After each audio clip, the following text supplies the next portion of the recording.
you how I used to keep order in Deadwood. You wouldn't shoot an unarmed man, would you? No. But I'm still going to stop you.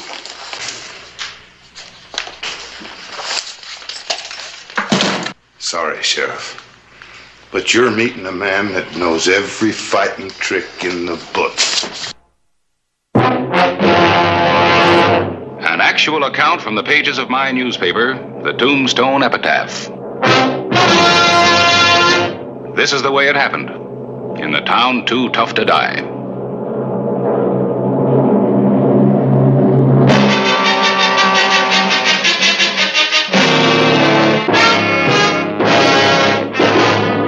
Tombstone Territory.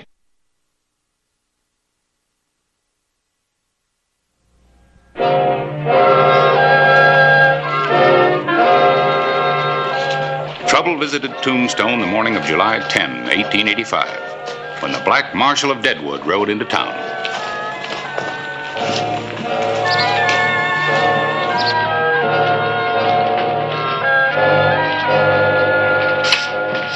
Harris? Come here. You know who that is? Well, up jumped the devil.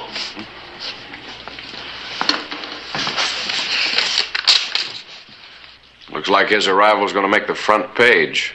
It sure will. Whose arrival? What's more important is what's he doing here, and who's he after? Who do you suppose he is after, Clay? Well, looks like he's after you. He's headed this way. Gosh, Mr. Clyburn, who is he? Black Marshal of Deadwood. Arrives in Tombstone. Daggett, reputedly one of the toughest and most brutal marshals in the Western Territory. That might be libel, mightn't it? Not if it's the truth. A man ought to be careful what he prints. A man ought to be careful what he does. You've made my paper before, Daggett. The Postel brothers. They was robbing a bank. Well, they must have been mighty hard to capture. You shot all three of them. Who are you hunting? No badge. No hunting. And no news. There's been no news ever since you left Deadwood almost a year ago. I've been moving around. Looking for something. All right. I'm gonna live here. Settle down. That is, if you got no objections. I got no objections if you settle down. You printing your paper about me coming here. You're just asking for trouble. Sure, I handled a lot of wild ones in my time. I treat them rough. I hate them all. But if you advertise about me being here, some of the survivors are liable to come here to try and get me. In which case, I'd just mess up your whole town, sweeping up the streets with You don't much sound like a man about to settle down. Just because I'm going to settle down don't mean I'm a sitting duck. What does it mean, Daggett? Sheriff, you're looking at a rancher. I just bought me a little spread. Cattle? Cattle comes later. Well, what about right now? Chickens. You mean a Black Marshal of Deadwood is here to raise eggs? Yeah. And that means there ain't no news. I'm sorry, Daggett, but that is news. That is a story. Don't print it.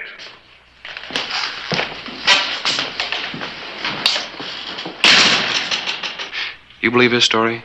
Of course not. You? I don't know. He might be ready to settle down. And then again, he might not.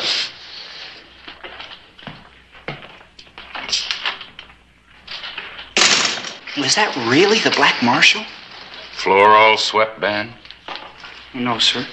Well, is it true that he lost count and quit notching his gun? You're still not very interested in becoming a journalist, are you? Well, none of it means sweeping the floor all the time, Mr. Clyburn. Sweeping's for ladies. Something else is bothering you, Ben. What is it? Vacation's over soon. I have to go back to school. Well, don't you like school? Yeah, I like it all right. But after school, I sweep up for the teacher, too. I guess I'll have to be a sweeper. July 14, 1885. When a bundle of the epitaphs was tossed off at Silver City, one reader showed an unusual interest in the article about the Black Marshal.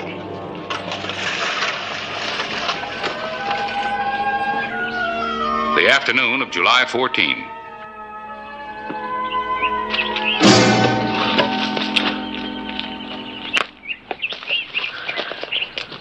You shouldn't come up quiet like that. My man's blindside. Well, this'll help the fire. Grass and leaves are damp. Just a minute. Something on the front page you might want to look at.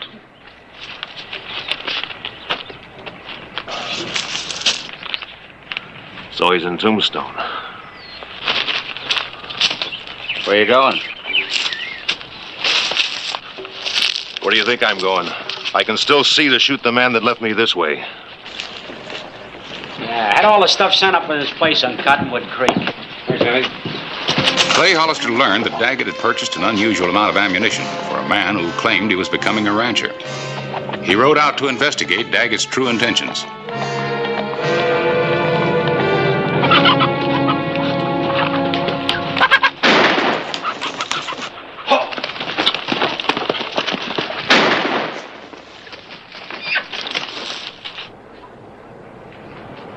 Hold your arm looser, not so tight.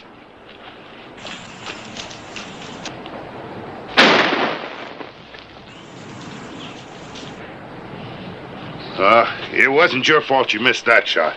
This gun shoots high. I gotta fix the sights. You better go on back to town. Mr. Clyburn's looking for you.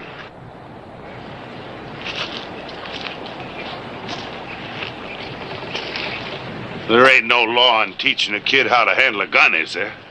There might be, unless you got a good reason. Well, I got a reason. The hawks is bothering my chickens. I'm gonna pay that boy a bounty. 5 cents for every hawk and 2 cents for every rat. First, I gotta teach him how to shoot a gun. You don't believe that, do you? You're a rough man, Daggett. Kind of hard to believe that the Black Marshal is turned into a rancher. Ah, shoot! Shoot! Get out! Well, maybe you are a rancher, but it doesn't seem like you like it. Of course I don't like it. It's too quiet out here. Quiet? Sure. For 30 years, I had a whole flock of people to protect. I did my job. And now you're protecting a flock of chicken. No, I guess in a way I'm still chasing rats. Only now it's the 4-legged kind. Remember that. The 2-legged kind are my job.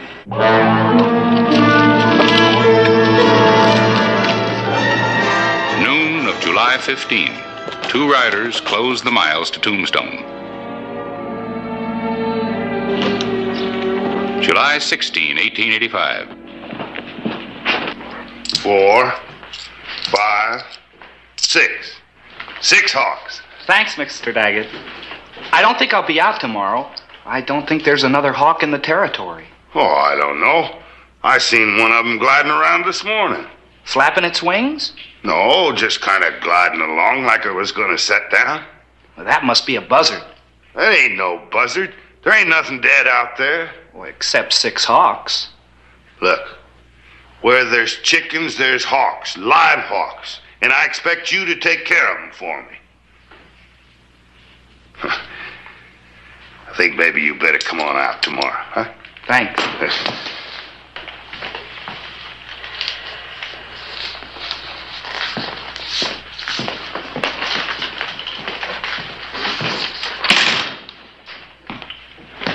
Hello, Harris. Well, Clay, look at this.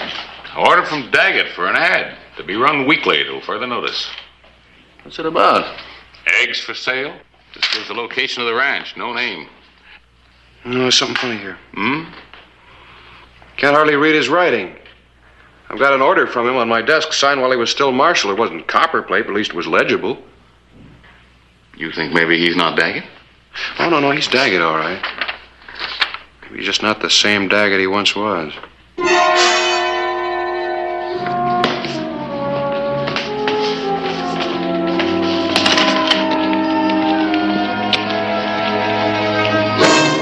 Daggett!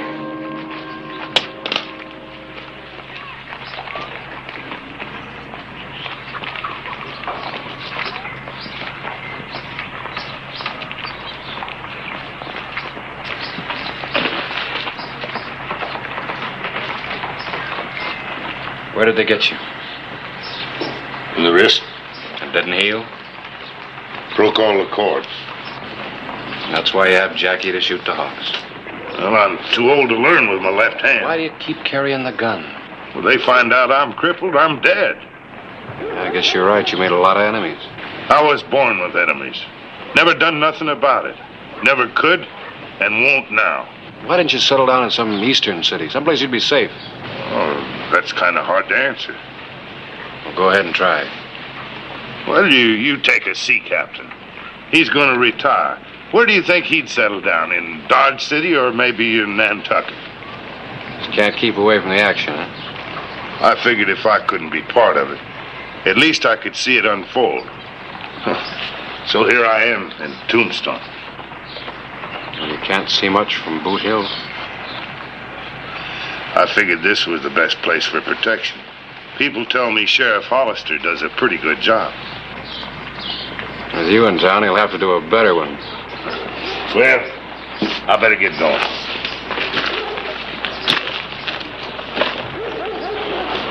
Oh, Sheriff, why don't you drop out to my shack some night for some grub? I'll tell you how I used to handle the hard cases in Deadwood. Maybe give you some pointers, and we can talk about old times. That is, if you don't mind talking about old times. I don't get much time to talk. All right, Sheriff.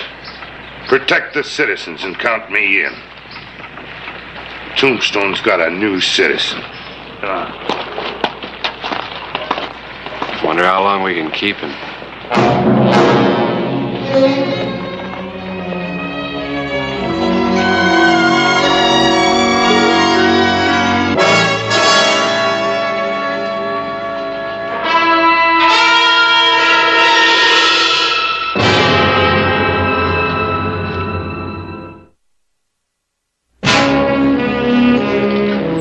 July 16, 1885. We're looking for a man named Daggett.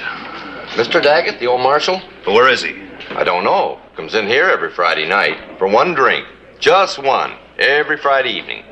Alone? Yeah, always alone. He don't seem to have any friends. He's been pretty busy making enemies. Harris, you got anything on Tom Grady and the Kenley kid?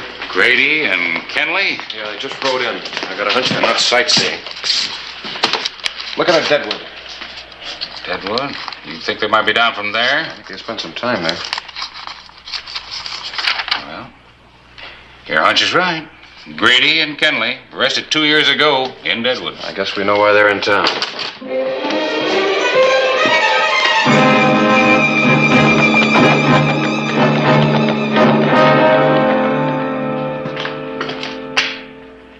Well, you're getting yourself all duded up. You headed for town? What do you want? A couple of riders drifted in. A man by the name of Grady and the other one called the Kenley Kid. Friends of yours. I ain't got no friends, remember? Well, let's call them customers then. When I'm wearing a black patch on one eye? I found them hanging around Deadwood, just about the time a gold shipment was coming into the bank. And you jumped to conclusions. I jumped and I was right. Kenley tried to resist and I had to manhandle him. The black patch. So now he's trying again. Do you know any good reason I can lock him up? Sure. To protect him. They're not going to need any protection tonight. I'm in the habit of going to town every Friday night for one drink.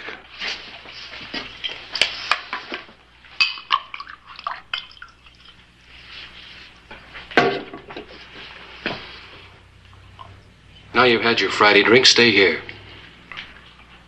And tend the chickens? Mm-hmm. You think the two outlaws are going to make me hide? Nope. But I sure hope I can. Well, you ain't gonna dictate to me. How about telling me what's inside you, Daggett?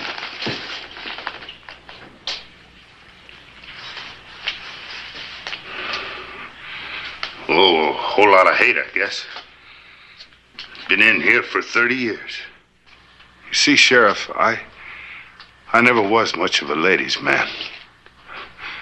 You can tell that by this ugly face of mine. But once I met the prettiest girl in the whole territory. And she didn't want no ladies' man. She wanted a big, ugly, uneducated guy like me. An outlaw killed her the day before we was to get married. That's hate. Well, sure, go ahead and hate him all you want. But even if that wrist had healed, you still couldn't do anything about it. This is my territory, remember? If you're gonna live here, you better live peaceably. Time for you to relax. And don't go out tonight.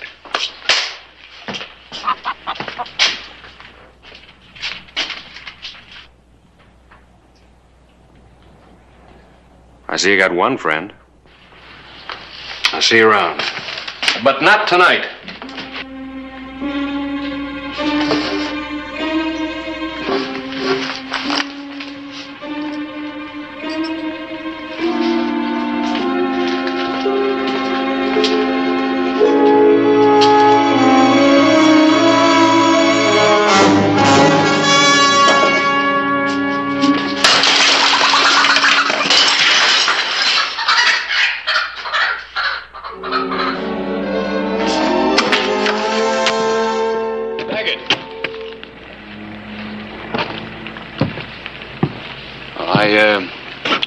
I thought you'd already had your Friday drink. Now, you listen. I ain't interested in no drink, and I wasn't interested in staying home. I'm too old a dog to learn new tricks, like hiding from a couple of punk gunslingers. I handled them for 30 years, and I ain't about to hide from them now. Now, you get out of my way. It's time you stop pushing people around. All right, mister, it's Friday night. When does he show? Oh, about now. But it's my job to keep order in Tombstone. Don't you tell me about order. I got my own methods for that. Well, I got my methods, too, and you're now under protective arrest. I'm going to lock you up for the night. All right. Inside.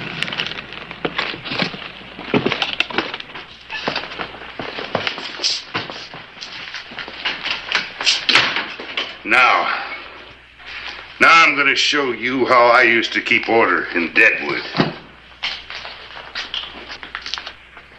You wouldn't shoot an unarmed man, would you? No. But I'm still going to stop you.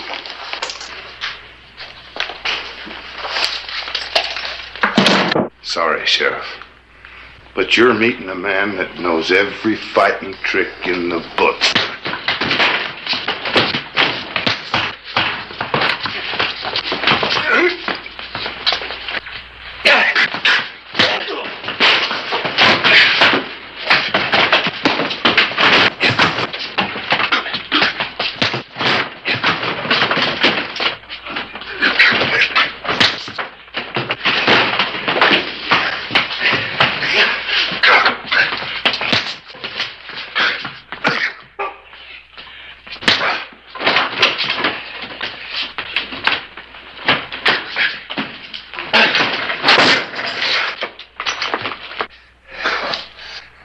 Now I know how it feels.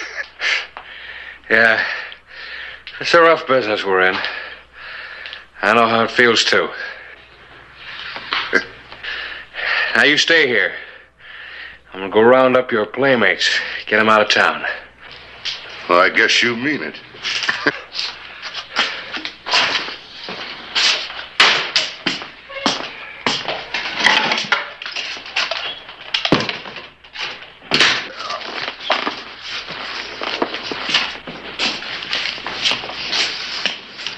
I see by your paper there's a man named Daggett settled here in Tombstone. Well, We want to buy a dozen eggs. Maybe you can tell us where Mr. Daggett's place is. Excuse me just a minute, gentlemen. Ben, I think the place needs sweeping out. Good and clean. Do you know where the broom is? I'll find it, Mr. Clyburn. Now, I believe you said Daggett. Daggett. You want us to spell it for you? No, 2 T's. D-A-G-E-T-T. Where's Daggett? Where is he? Sheriff Hollister. Oh, Mr. Daggett, we've got to find the sheriff quick. Mr. Clyburn's in trouble. What kind of trouble? Well, some men were asking for you, and Mr. Clyburn wouldn't tell them where you lived. Well, Mr. Daggett, you used to be a marshal. See what you can do, and I'll find the sheriff. You stay here, boy.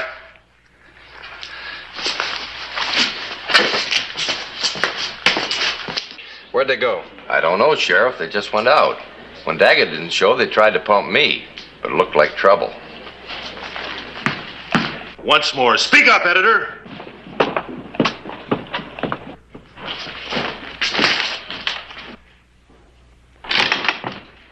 All right, that'll be... Wait, there's 2 of them. Sure are. Wow. Mr. Sheriff, where's Daggett? You come looking for me. Well, here I am. Now you got a tiger by the tail, and you can't let go. You might have pulled a bluff, Daggett, except for one thing. I know about that wrist of yours.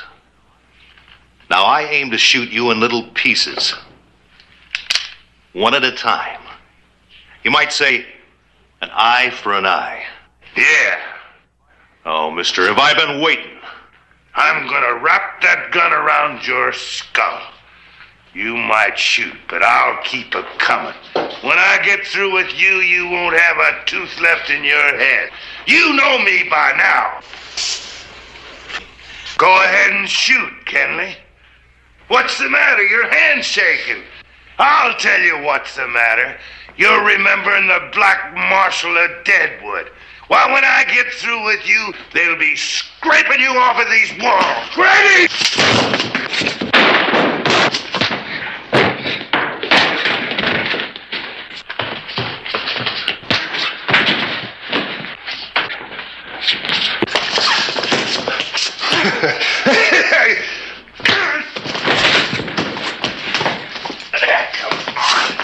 Come on. I think he's out. Him too. Hey, you know, Sheriff, with a little excitement like this every Friday, I wouldn't mind staying out on the ranch. Come on, Marshal, let's lock him up. Yeah, sure. The sheriff of Tombstone and the Black Marshal of Deadwood had proved to be an efficient team of lawmen. I sent for the doc. Here, keep it. No more bluffing? No more bluffing, no more interfering. Guess I've really retired. You know, Sheriff, Tombstone's your territory. You sure you wouldn't like to be one of my deputies? Well, who'd mind the chicken? Well, see you tomorrow, huh, boy? Sure. Well, I thought you were going to sweep out for me tomorrow. Oh, I'll find time to clean up too, Mr. Clyburn. And what about school? Well, that'll be a little tough to fit in. Oh, but you'll do it, boy. You'll do it. Yes, sir.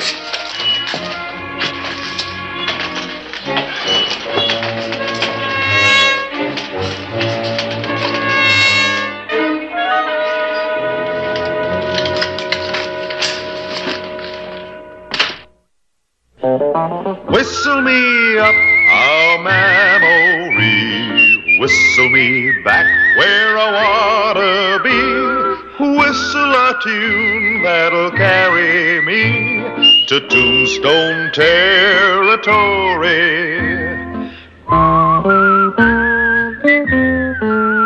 If your past has run afoul of the law, it's a handy place to be, 'cause 'cause your future's just as good as your draw in Tombstone territory. Whistle me up a memory, whistle me back where I wanna be. Whistle a tune that'll carry me to Tombstone territory. 1988. Come here, honey. I want to talk to you. Honey, talk to old friend Milo. Where you going?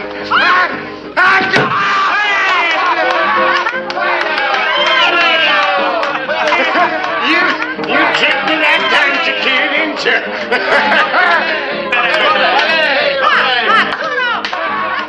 Okay, Chiquita. Here I come. All right, Wade.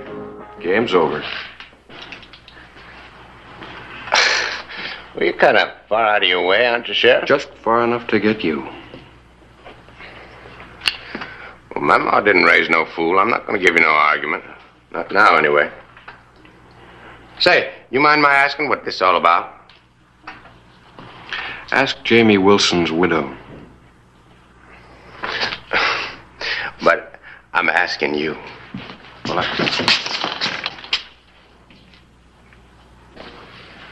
Hey, you're kind of jumpy there, Hollister. Now, you know that I always travel alone. I like it that way. Well, that's good, because that's the way you'll hang.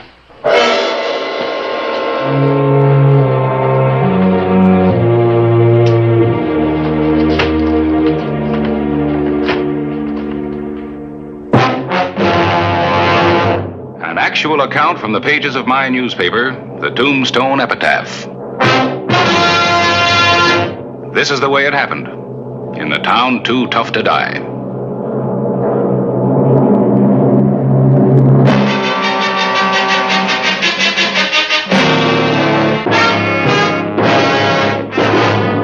Tombstone territory.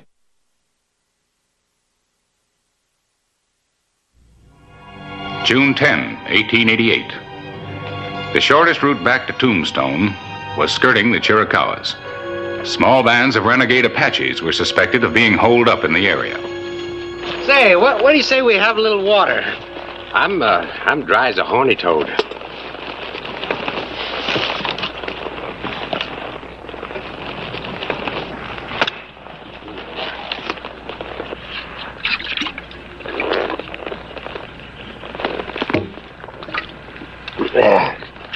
Thank you.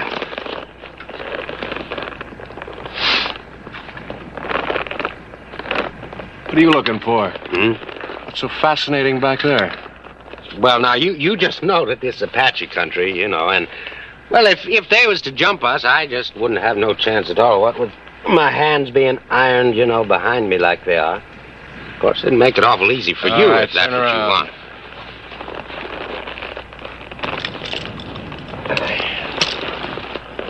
Much obliged.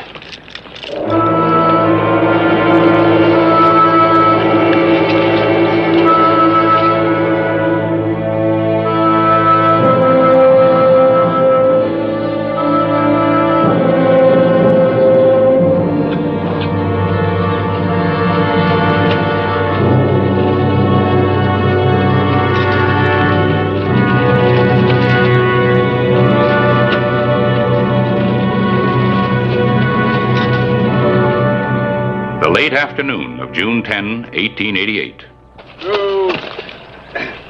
Get off. We'll bed down here. About time. Just get away from the horse. You don't take any chances, do you?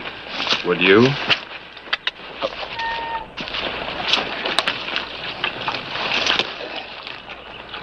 What's the matter? You still looking for Apaches? Oh, no, but a footloose blacksmith might come in handy.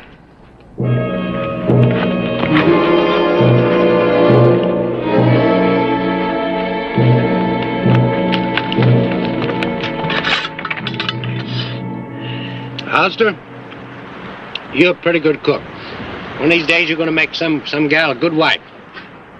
See how good you are at cleaning the dishes. Well, sure, Sheriff. Anything to oblige. Say, Clay, you know something been bothering me. How come you took me for killing Jamie? Well, to start with, you're riding his horse. That horse? Oh, no, I bought that horse. I got a bill of sale for him, everything. I lost it, though. But still, it doesn't seem to me like you got much to go on now, does it?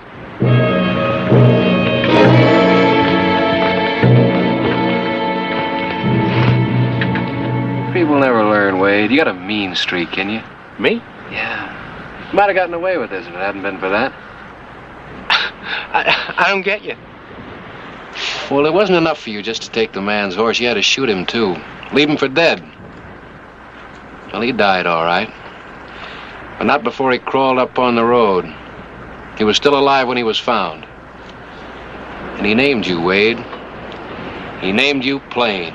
That don't prove nothing. You see, Jamie always hated me, ever since I shot his kid brother. Well, I did time for that and everything, but Jamie just couldn't let well enough alone. You'll have an opportunity to tell that to the jury, but let me ask you something, Wade. You think they're going to believe you? Oh, now, what's the use of talking, huh? Hey, is that stuff ready yet?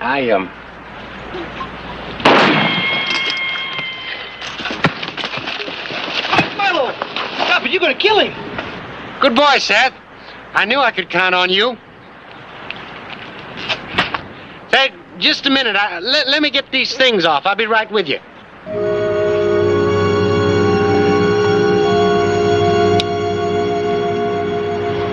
You know, I got no hard feelings for you, Clay. It's just that a man's got to look out for himself first, isn't that right? You know, I never did like this kind of gun. And the barrel's too long for fast work, you know. I guess it's all right for some things, though, huh? Yeah, like murder. Here you are, Milo. Got the horses ready to travel.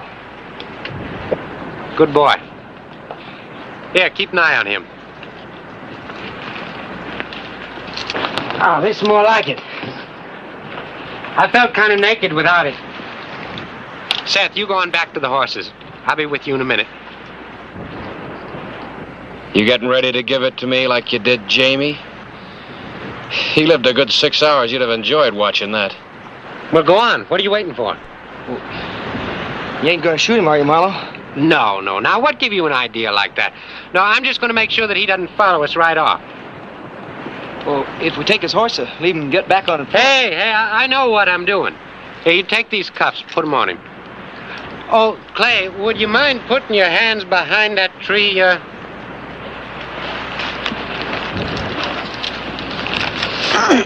They too tight?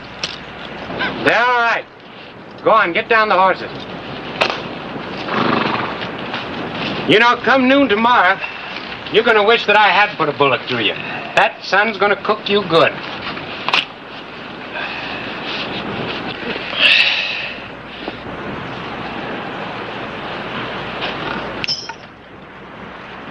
Come on, kid. You got a mind like an Apache involving your brother in murder. Nah. Now, not even an Apache'd sink that low. Milo ain't never killed nobody except in a fair fight. You lawmen just got it in for him. Can't leave a man alone. 6 years ago, he killed a boy about your age, Dave Wilson. Milo told me about it. Wilson drawed on Milo first. You done a good job on him, Milo. Maybe you will have hanging company after all. You shut your rotten mouth. And nobody's got nothing on the kid. Nobody's going to hang. Come on, Seth.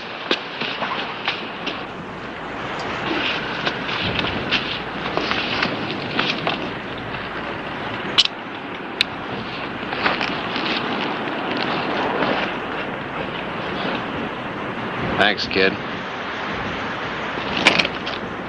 Well, come on, what's holding you? Pick up that gun belt.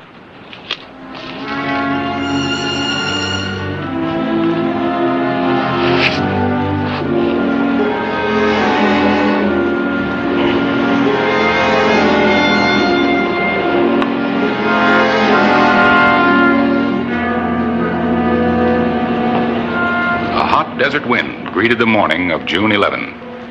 Howdy. Howdy. Nothing but no prospector. Say, You mind if we step down? Why, no. Glad to have a little talking company. You're right welcome to join me for breakfast. Well, thank you.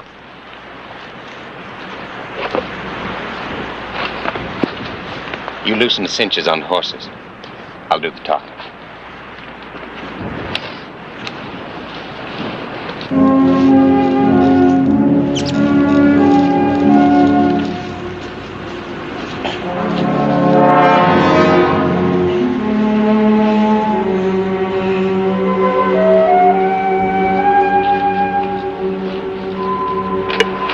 Folks keep telling me it ain't worth grubbing for this far south.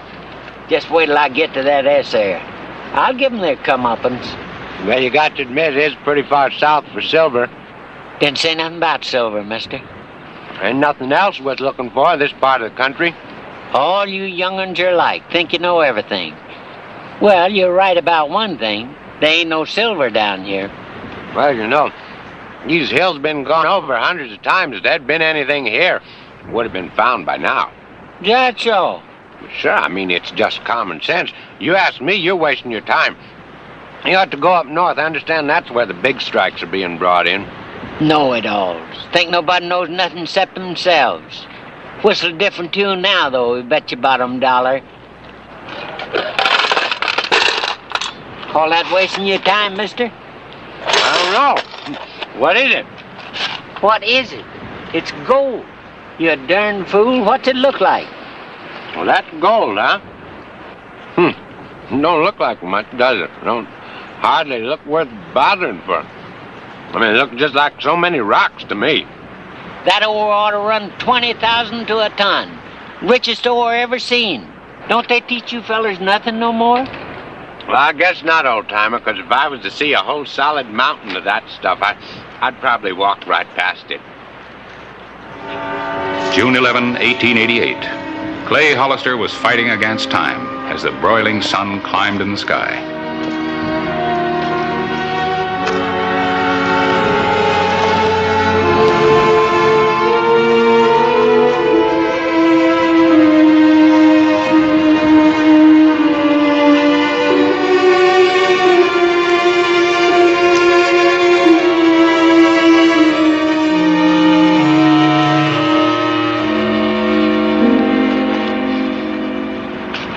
Thought it struck it rich lots of times, but something always seemed to go wrong. But not this time. Old Deed hit it for sure this time. Made sure wouldn't nothing go wrong. That's good. Nothing like being careful, is there? Hey, Seth, listen, you better go get the horses ready. We got some miles to cover. You hear what I said?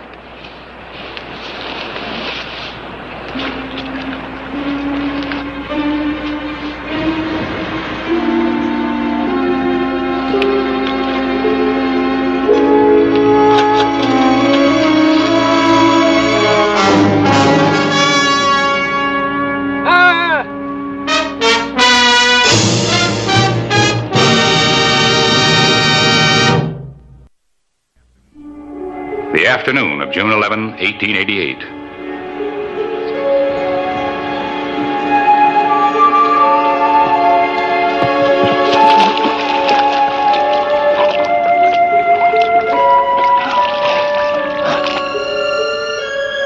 Late that afternoon, Clay Hollister stumbled upon signs of life and death.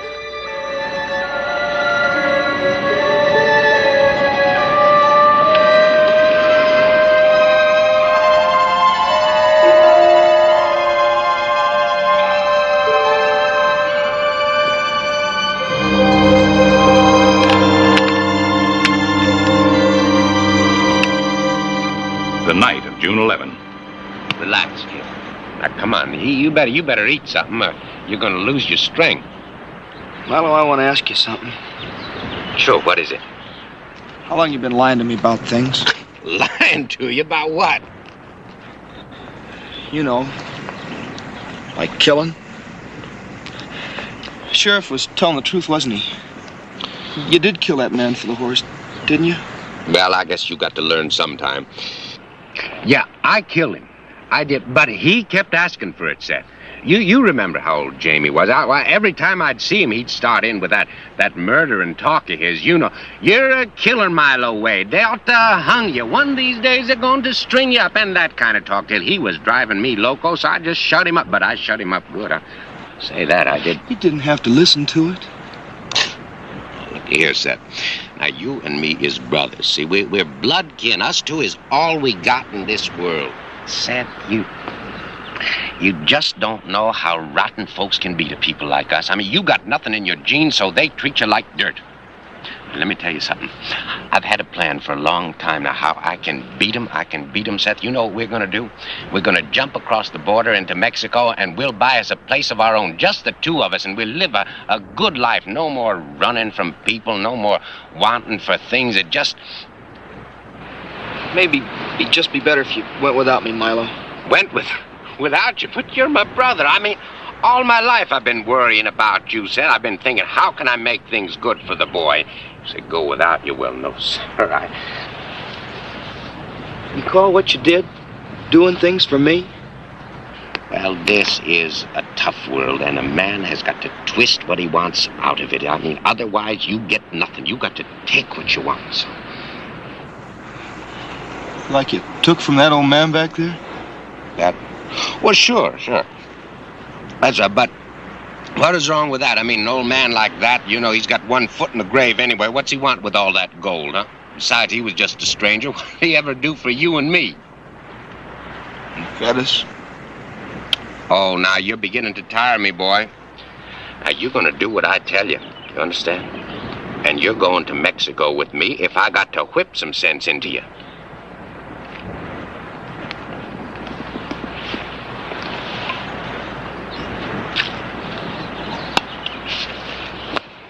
Come on, let's get some sleep, huh?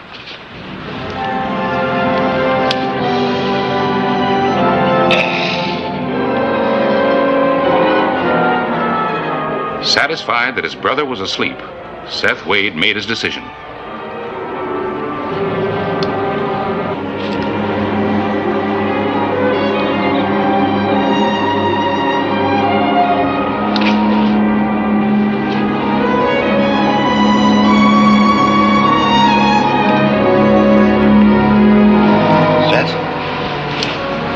Seth, where are you?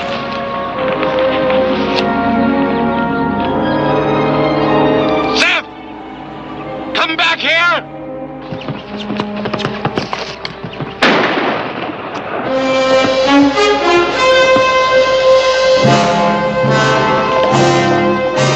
Seth? What'd I do? Seth!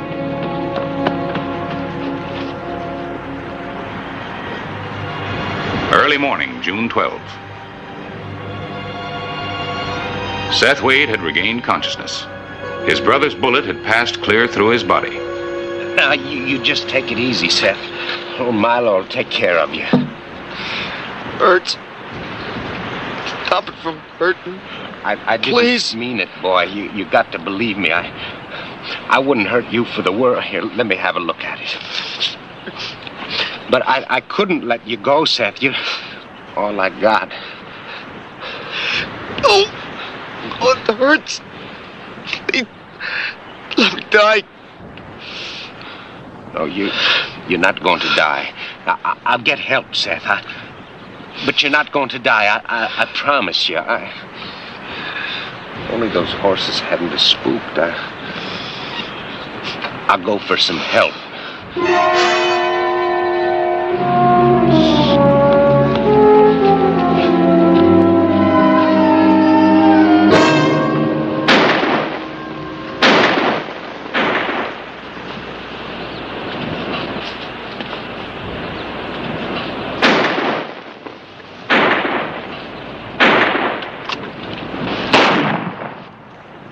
You hear that, Seth? Somebody heard my signal. You just hold on, boy. It's not going to be much longer.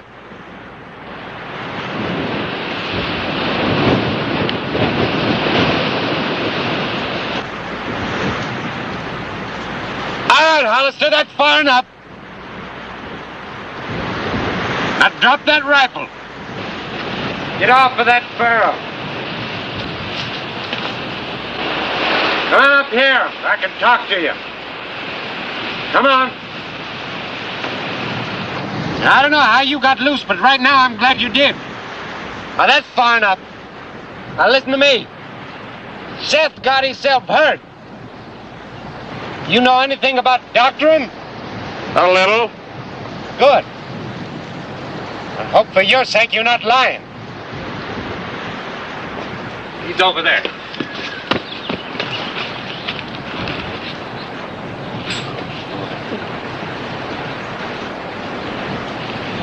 How'd it happen? What difference does it make? Just do something, will you? There's nothing I can do. He needs a doctor. Listen, don't lie to me. I swear I'll kill you where you stand. Look, I'd help the kid if I could. You know that. Well, will you help me get him on that burro? Then I'll take him You'll into kill town. him if you do that. Did you do it? Oh, it was kind of an accident. All right. There's a doctor in McNeil, 15 miles from here. There is? Well, maybe I could make it. If you do, the first man that sees you'll put a bullet in you. You've been posted in every town for 50 miles. Maybe so, but I got to take that chance. Real fond of him, aren't you? Well, that's a fool question, of Well, you course. got just one chance to save him. I'll ride for help, but there's a condition. What's that? Give me your gun and wait here till I get back. What are you, out of your mind? Clay.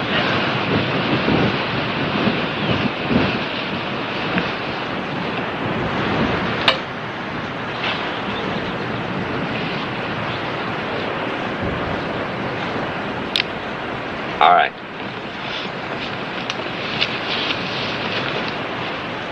Ride.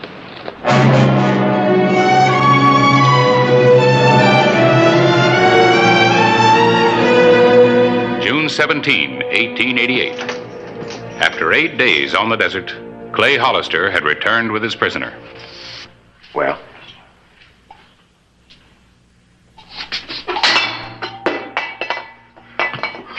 Come on, talk to me.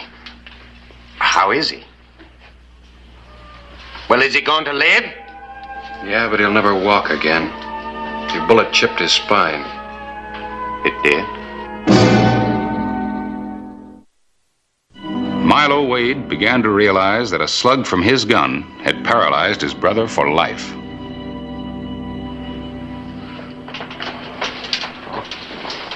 It was all his fault. I didn't mean to shoot him. Why, everything I ever did was for that boy. Everything. Does he appreciate it? No. He looks at me like I was some kind of dirt, and then while I'm trying to sleep, he goes sneaking off. That's what he does. Well, good for him.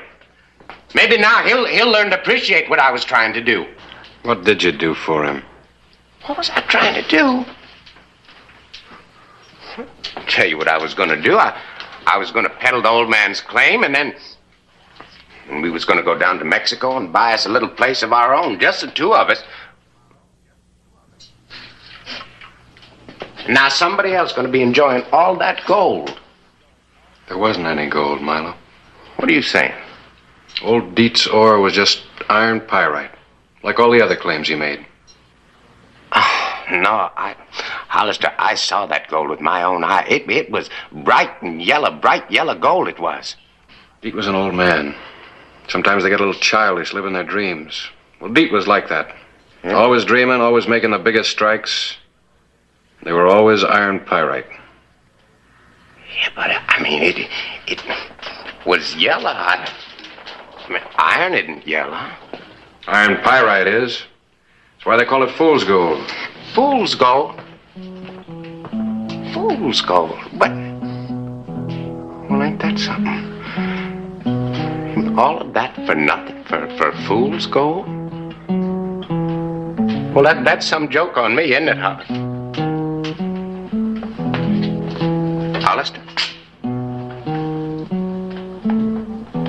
Fool's gold. Whistle me up a memory, whistle me back where I wanna be, whistle a tune that'll carry me to Tombstone territory.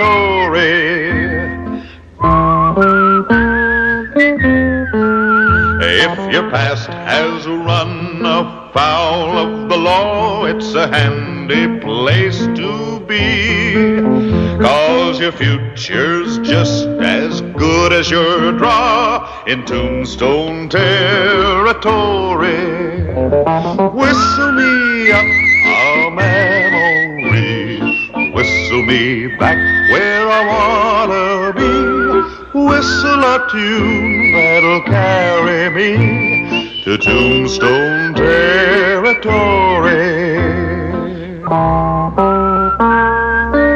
How do you like the West, Barton? From what I've seen, it should be very interesting. Glad my father was finally convinced that I should learn more about life. Under controlled conditions, of course. Oh? Oh, Dad's quite a remarkable man. Yeah, I can vouch for that, Clay. I had wanted Barton here to help me out over at the epitaph, but... Well, no offense, Mr. Cliburn, but I certainly would like a job here. Here? Yes, sir. Could I be one of your deputies?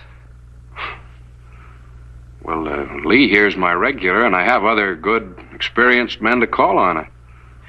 Well, I'll do anything for no pay. All right. If you don't mind starting at the bottom, I guess I could use a handyman, jailer.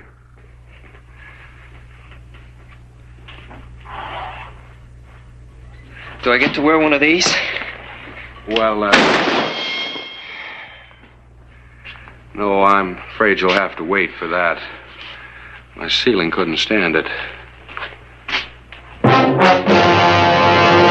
An actual account from the pages of my newspaper, the Tombstone Epitaph.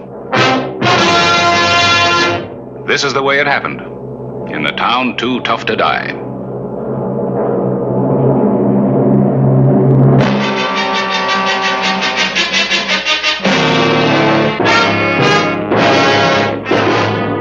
Tombstone territory.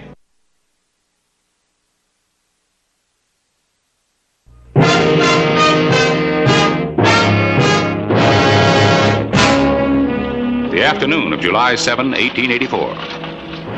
Clay Hollister painstakingly explained the operation of the sheriff's office. Barton Clark, Jr. was a good student.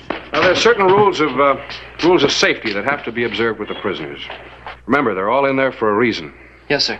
Now, you always walk down the center of the corridor, never close to the cell doors. And since you won't be wearing a gun for a while, always carry this. If anybody should make a grab for you, a good whack across the forearm will make them pull back. Now, you never go back there alone carrying the keys. Till we've got you broken in, Lee or I will lock up and release all the prisoners. These guns are all unloaded. We do have a trouble gun. Thought I'd tell you just in case. Time to make the rounds. You want to tag along, lawman? Learn more about life? I'll go along with you. You got any questions? No, not at the moment, sir. Sure. You might show me a little respect too, Deputy. Yes, sir. Late afternoon, July 7, 1884. Tombstone's Tivoli Saloon. Keep your eyes open.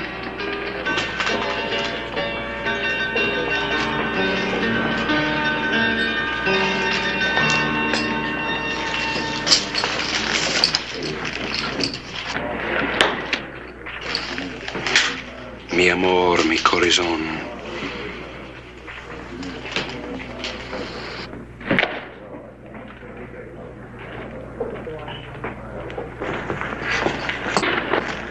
Clay.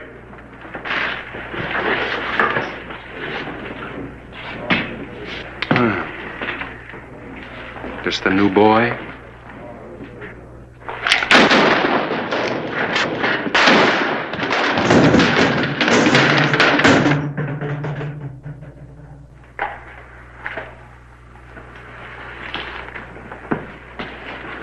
Finish your drink, Rose. Rose? Yeah. Rosa Rio Bravo.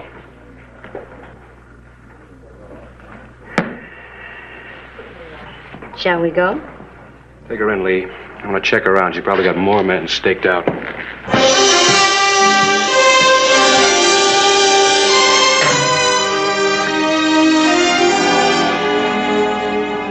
Rose of Rio Bravo, wanted for crimes from rustling to robbery, and with a record of countless love affairs and daredevil escapes, was again under lock and key. Well, here we are again, Clay. Yeah, you must feel quite at home. I've seen better. And worse. You know that. Well, I hope you're comfortable. Mi amor.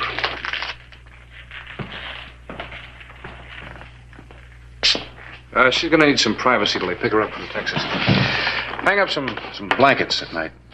Yes, sir. Who'd ever think of that slip of a girl as a Rose of the Rio Bravo? Dynamite comes in little packages. Rio Bravo? Mexican name for the Rio Grande below the border. According to reports, she drove thousands of head of cattle across the Bravo while the customs officials slept. Or, thanks to her charms, looked the other way. You sure seem to know an awful lot about her, Clay. Well, it's my business to know about wanted people. You spent some time in Texas before you came here, didn't you? That's right, Harris. Lee, you book her. I'm gonna wire El Paso. Mr. Hollister, what do you want me to do? Get the suppers.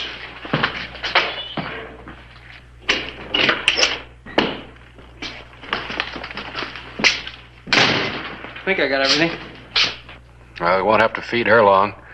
She'll be hearing from El Paso in the morning. Hold it, kid. Yeah, you've always got to count the silverware. Bent forks open many a lock. Oh, and incidentally, be careful of Rose. She's walked out of stronger jails than this one. Yes, sir.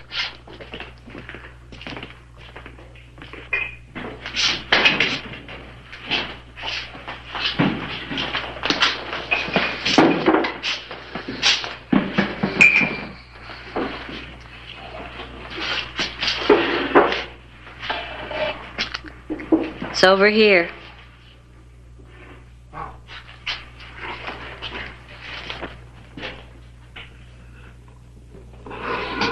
Supper, ma'am. Just pass it through.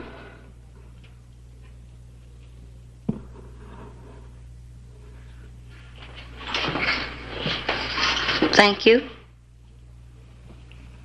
Welcome.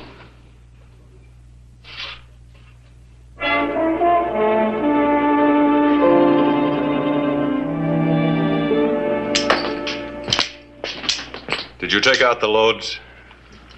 Yes, sir. Only a tenderfoot would fiddle around with a loaded gun. You better go pick up the dishes. Yes, sir.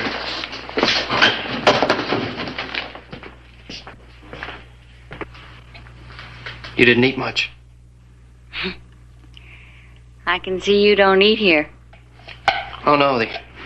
The editor and I, Mr. Clyburn, are going to have dinner later at the Maison Dorée. Must be very expensive. I really don't know yet. I just opened an account. I guess I'll find out.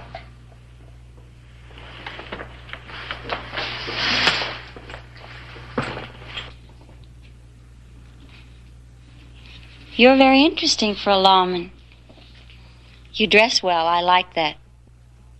Thank you. Would you do me a favor? Anything. Within reason. Well, I'm tired of these things. I guess they weren't a very good disguise anyway.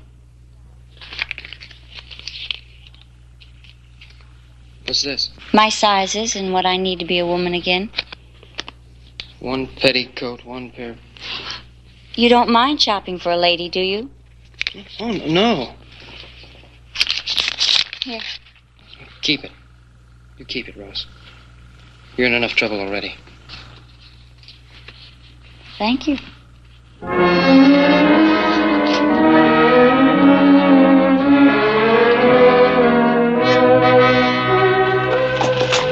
The morning of July 10, 1884. Young Clark was showing an impressive dedication to his job. Well, you're going to earn that badge yet. How's everybody in the hotel? Rose isn't up yet.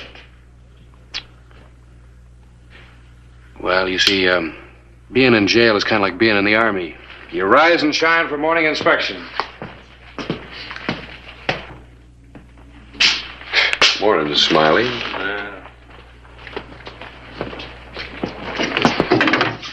Anybody home? Be right there.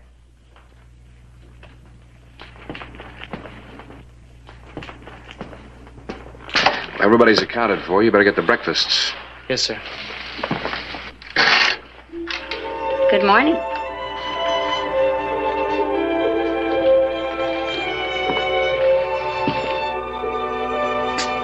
Good morning.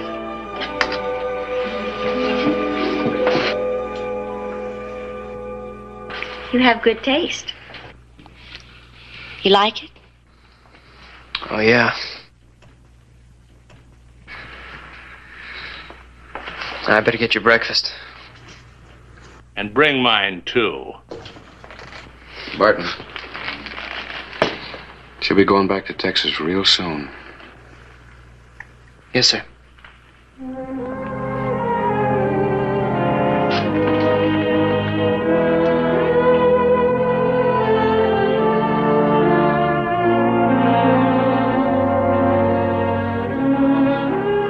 The evening of July 15.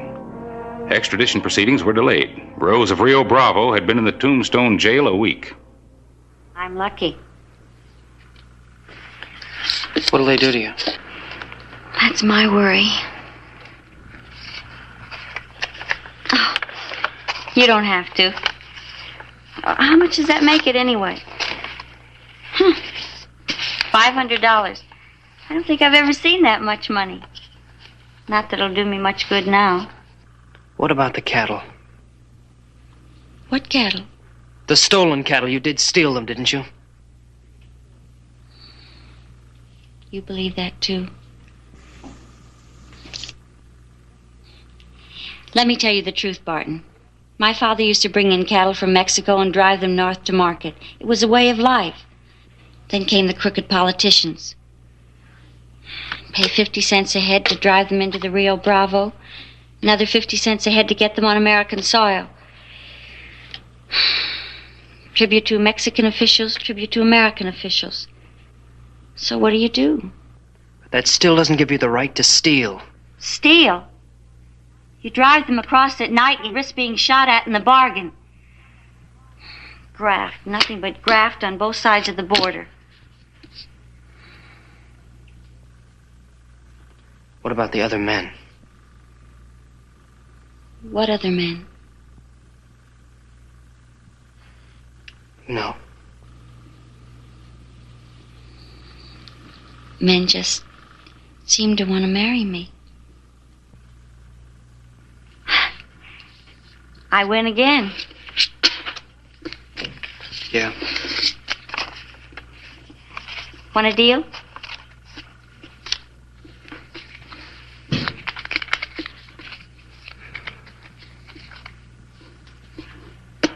Cut.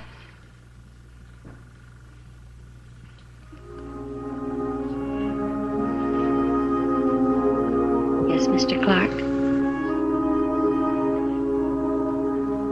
I don't want to play anymore. I don't want to play anymore either.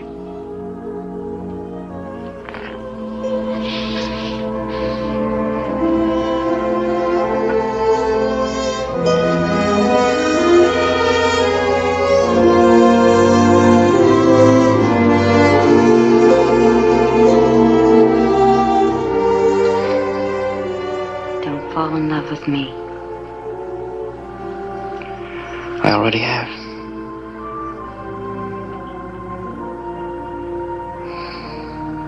Mi amor, mi corazón.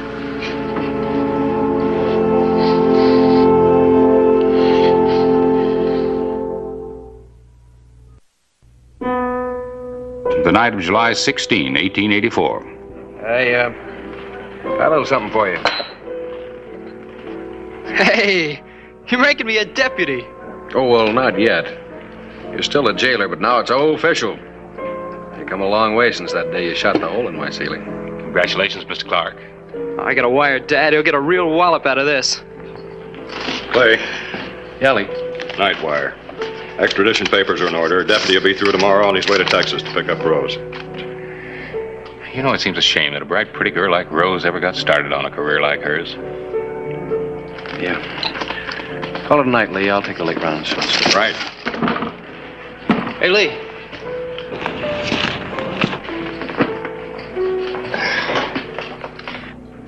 What'll they do to her? Well, in Texas, they got a lot of rope. They'll hang her? Been known to hang a man for stealing one horse. No telling how many herds she spirited across the border. You know, maybe she had her reasons. Yeah, money. Yeah, but hanging.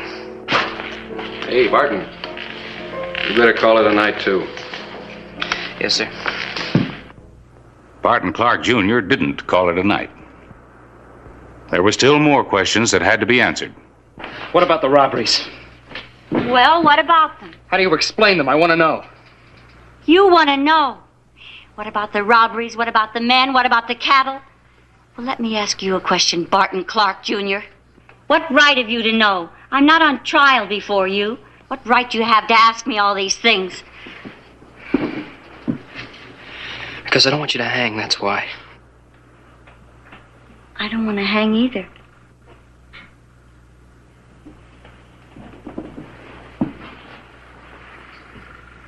Above all, I don't want to hang now. There's nothing you can do.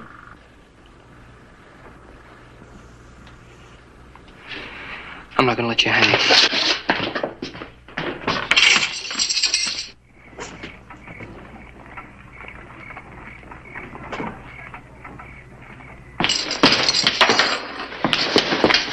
Here, you'll need money.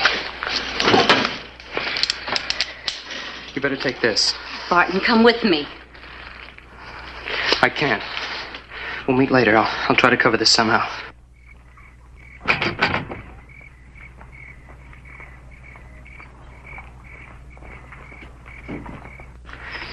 I better check outside.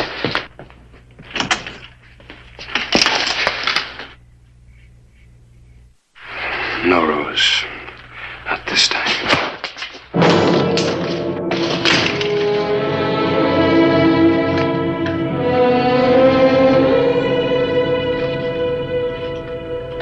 Let's go.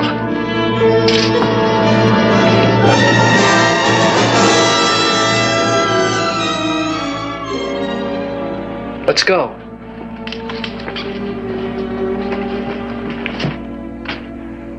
July 17, 1884. Still no leads? Lee's checking. He sure gave up an awful lot for her. I don't know what to wire his father. Well, he wanted Barton to learn about life, didn't he? With Rose, he's learning. How much money do you have with him? I don't know. A few thousand, I guess. He's got a fortune set up for him in trusts, his inheritance. Yeah, at least she can't get her hands on that. How's ahead? Fine, fine. Clay, Yeah? your wire's paid off. They took a train from Tucson to Los Angeles. Los Angeles? Yeah, he's probably trying to lose themselves in the city. Well, they're about to be found. That's my favorite gun. I'm going with you. It's up to you. I gotta. His father said something else. I took it as a joke at the time. It doesn't seem so funny now. He said not to let him get killed. I hope he doesn't. Clay Hollister and I took the stage to Tucson and the first train to Los Angeles. July 21, 1884, the City of Angels. But the girl we were looking for didn't wear wings. July 22. If they were still in Los Angeles, they had covered their whereabouts well. Well, there's not many hotels left. I'll go check those at the other end of Main All right, Street. remember, she's probably disguised as a boy.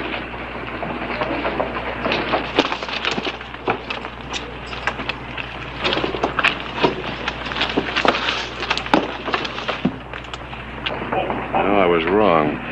She's disguised as a lady. See you tonight? Right.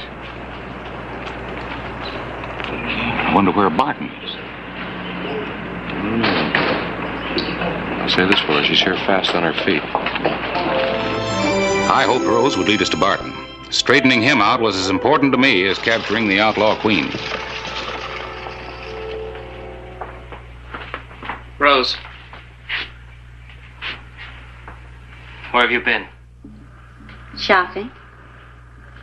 The dresses had to be altered. Come in. Please.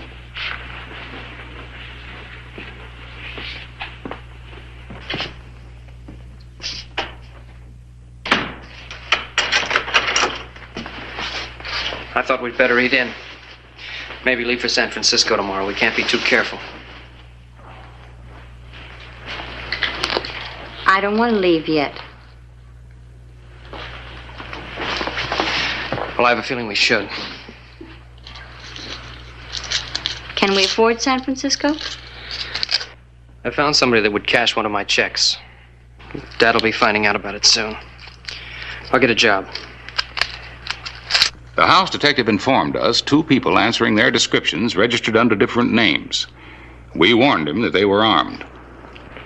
Locked, but they're in there. So the other way in? Balcony. Show me. You wait here, Clay. No shooting unless you have to. Naturally, I've been thinking how wrong it was, what we did back there. Yet I've never been happier. You're a smart young man, Barton. Don't trust me too far. It's too late. To us?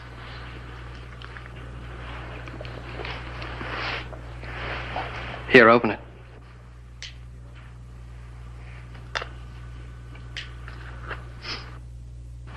It's beautiful. $20 gold piece. As long as you wear it, we'll never go broke. Read the inscription. I think I can tell you what it says. Mi amor, mi corazón, huh? My love, my heart.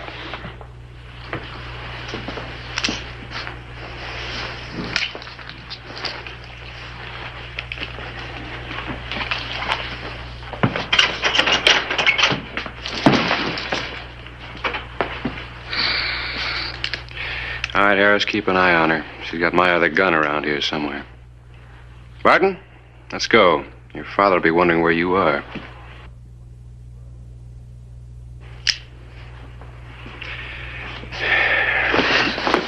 Hold it!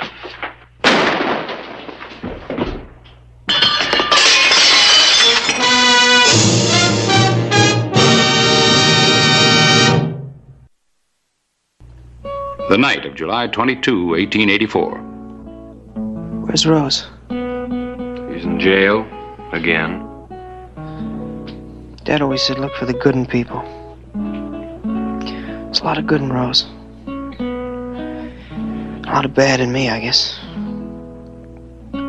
Sorry, Clay. You better not talk anymore. You're a newspaper man. You have a pencil and paper. My last will and testament. I'll leave all my inheritance to Rose. Well, Barton, your will won't be necessary. The doctor says you're going to live. But I'll have to take you back. There are going to be charges. I can face those.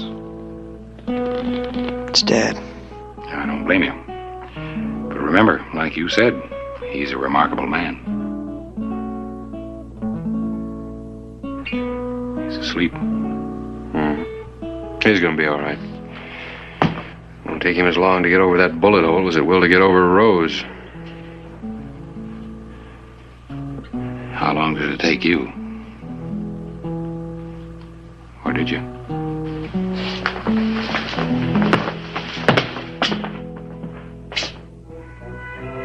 Rose of Rio Bravo was sentenced to 10 years in prison by a sympathetic male jury.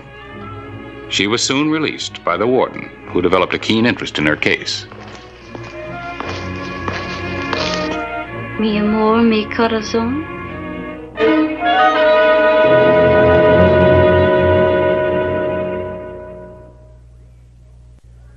Whistle me up a memory, whistle me back where I wanna be, whistle a tune that'll carry me to Tombstone territory.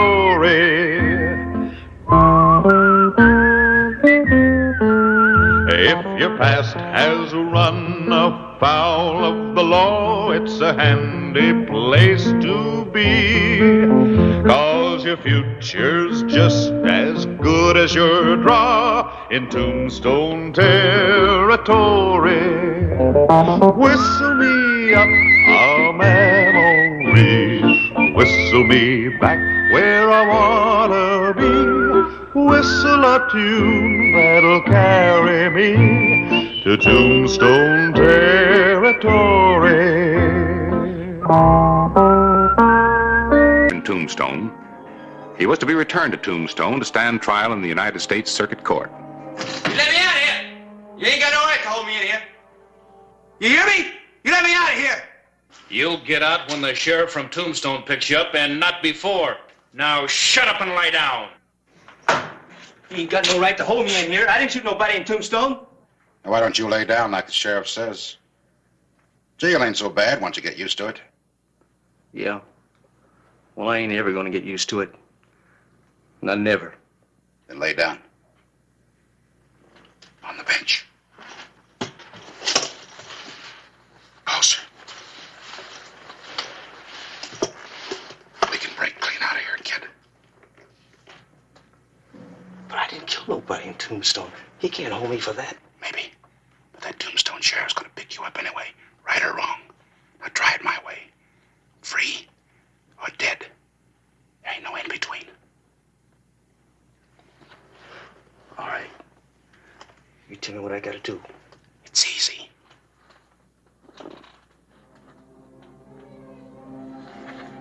I ain't a man exactly without friends.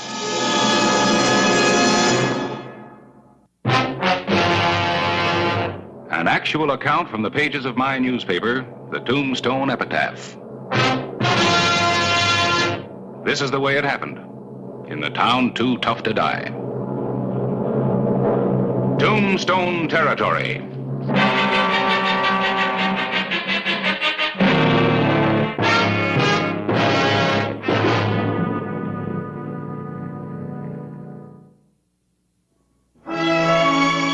That same morning, November 8, 1881, I finished a small notice about the capture in Red Rock of one Robert Pickett, accused of killing a storekeeper about a year ago.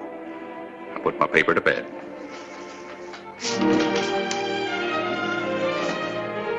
I went to look in on the sheriff, Clay Hollister, who was riding out to Red Rock. Oh, Harris. You're up kind of early. Late. Up kind of late. Excuse me. Oh, thanks, Jim. Sometimes I get the same feeling about bedding down my press that you do about saddling your own horse. Yeah, I know what you mean.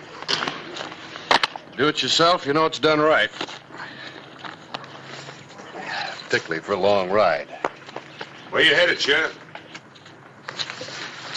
Business.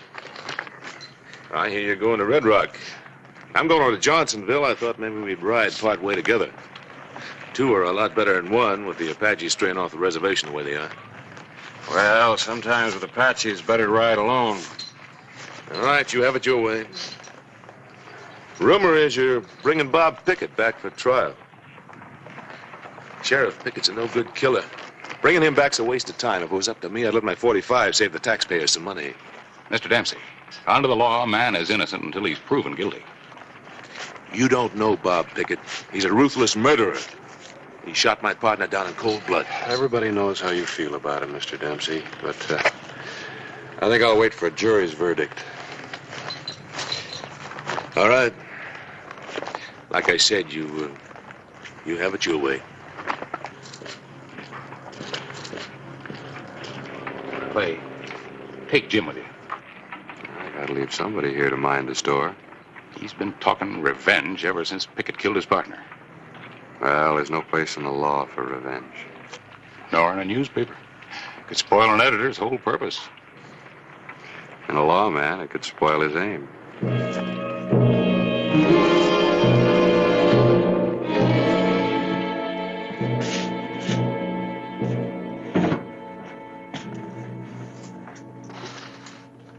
Remember now, Pickett. When we hit that street, you grab the first horse you see. And whatever way I go, you go the other. Now, if you get to Johnsonville first, you wait for me. If I get there first, I'll wait for you. That is, if you want to join up with me. Yeah, I do.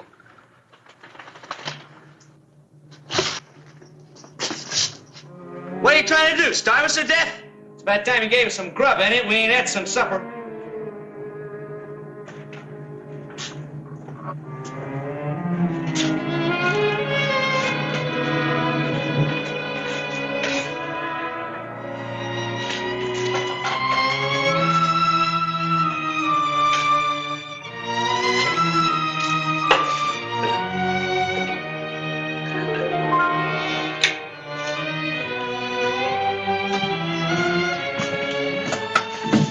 Don't make a move.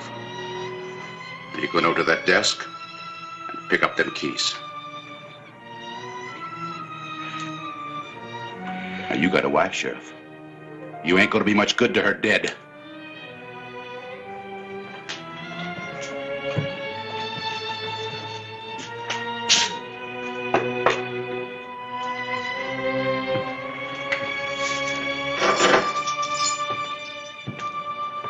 Hold it. Now throw him here. I said throw him. Grab them keys, quick.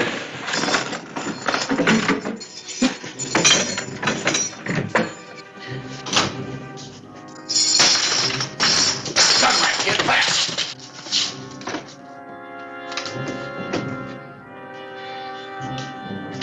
Come on, come on.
Hold it. All right, pitch it here. Real easy. Real easy. Well, I wasn't shooting at you. I was shooting at them.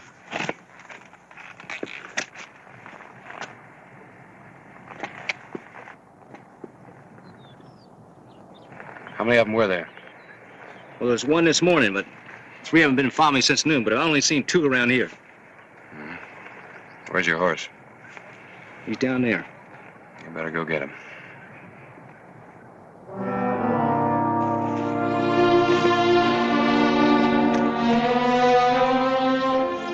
That same day, Hugh Dempsey rode the trail to Red Rock and Johnsonville.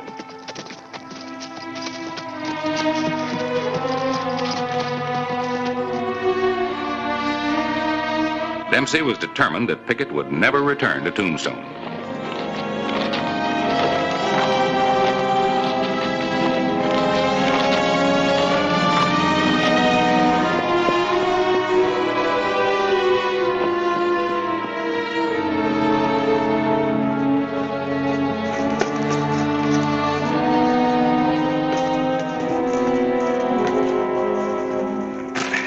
trust the horses. What about them Apaches?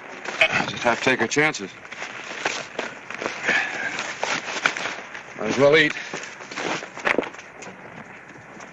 You know, it's a little risky traveling around this country without food and water.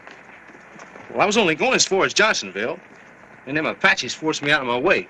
Yeah, well, I got enough for two. Thanks a lot. I won't eat much.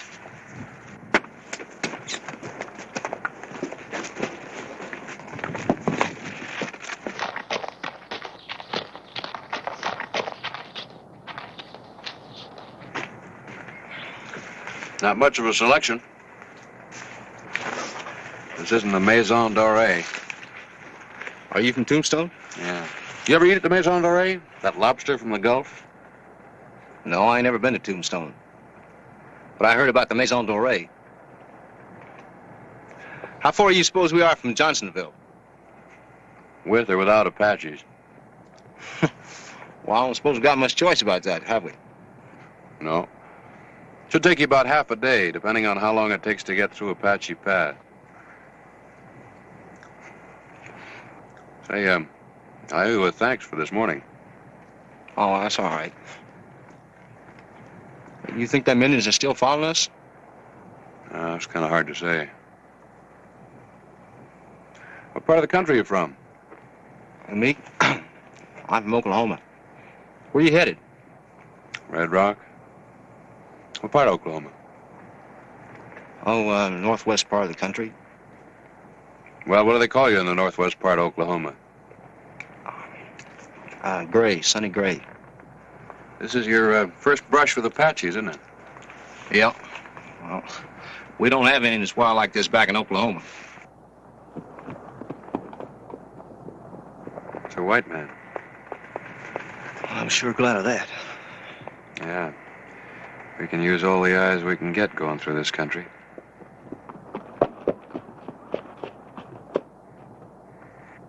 It's Hugh Dempsey. Hugh Dempsey? Yeah, Hugh Dempsey. Do you know him?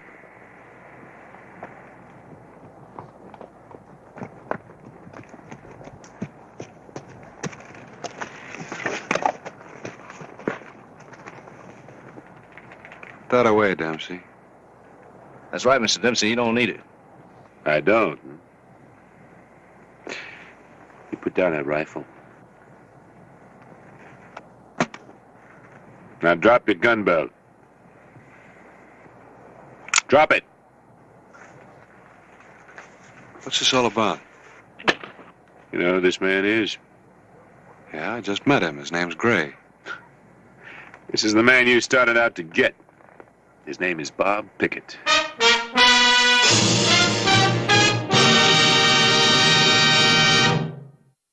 Noon, November 8, 1881. The party headed back to Tombstone. Now Sheriff Hollister knew a great deal more than he had before.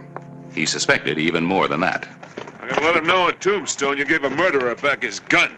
This is Apache country. You can't let a man go unarmed.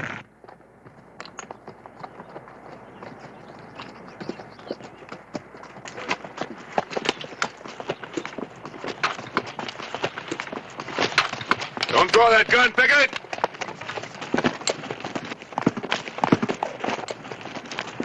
All right, hold it. Get out of here, Pickett. Save yourself.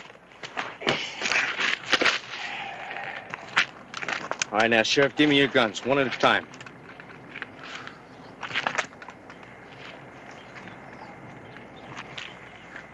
I guess you know he tried to shoot you in the back. That's a lie.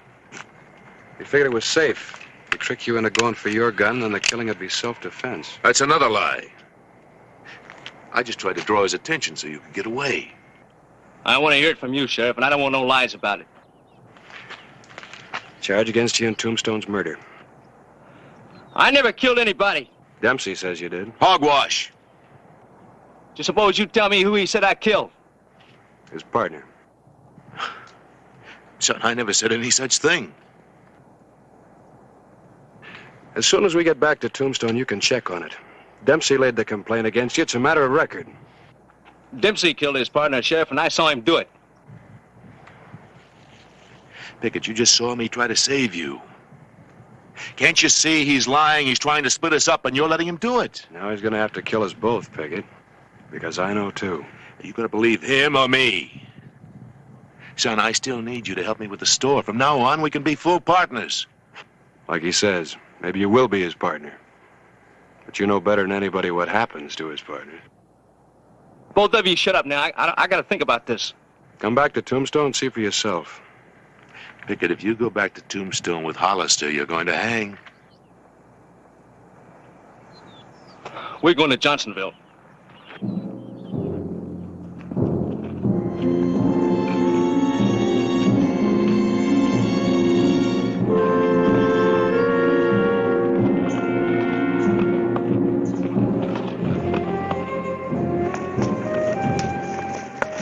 The afternoon of November 8, Sheriff Hollister, Pickett, and Dempsey rode the trail to Johnsonville. All the guns still in the hands of Pickett.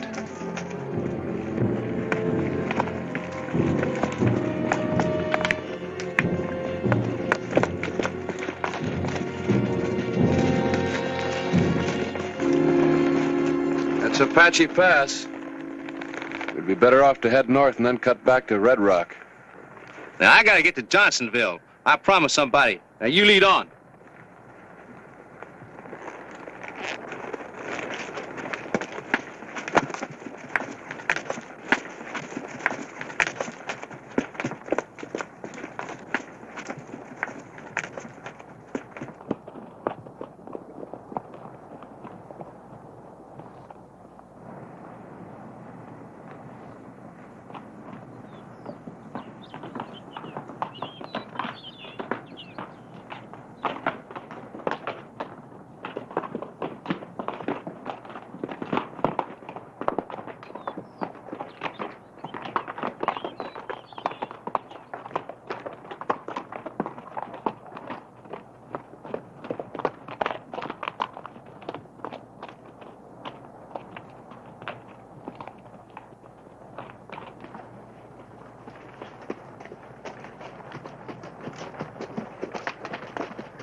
What are you stopping for? Go on. I think you're going to have to decide whether to trust the Indians or me. And how do you know there's Indians around here? I don't. But if there are, I'll be more help with a gun. So will I. And supposing there ain't no Indians? And either way, you keep your scalp. You see, I need you back in Tombstone alive, just like you need me to help fight Apaches. If there are any. No. We go on just like before. Get going.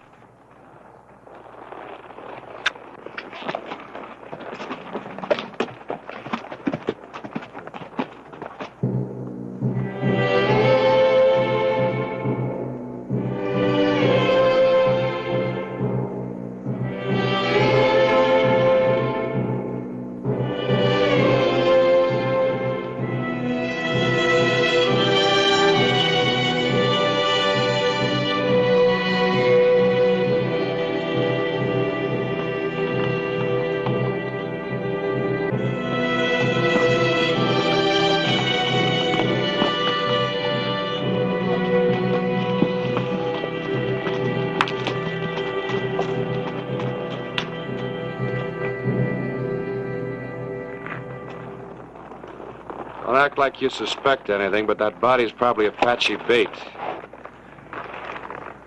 We're too far into the pass to back out now. We better look like we've taken the bait.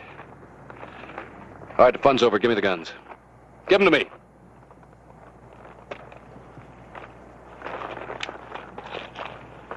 Give Dempsey his. Give it to him, but keep an eye on him. Now we're going to gallop in there just like they expect us to. And follow my lead. Let's go.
You're under arrest, Dempsey. It's not going to be that easy, Sheriff. You better drop that gun. You get a fair trial, but this way, you haven't got a chance. You haven't got a chance. It's 2 against 1. That dead man down there is Ralph Dade. 1 against 1. No. Now, Pickett's with me. Between us, we can gun you. Then we'll both be free. Mr. Dempsey, did you say I killed your partner? No, sir, no, of course not. We both know I did it. There's one way to find out for sure. Come back to Tombstone.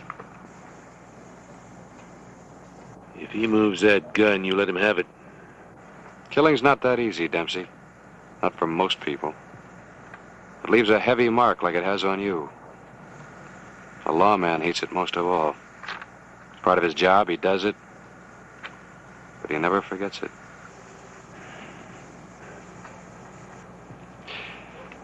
Pickett, tell the sheriff you were with me.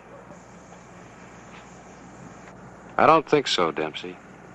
If you shoot alone. I'm betting the boy's not a killer. I know you are. I'm putting you under arrest now. Drop that gun or use it.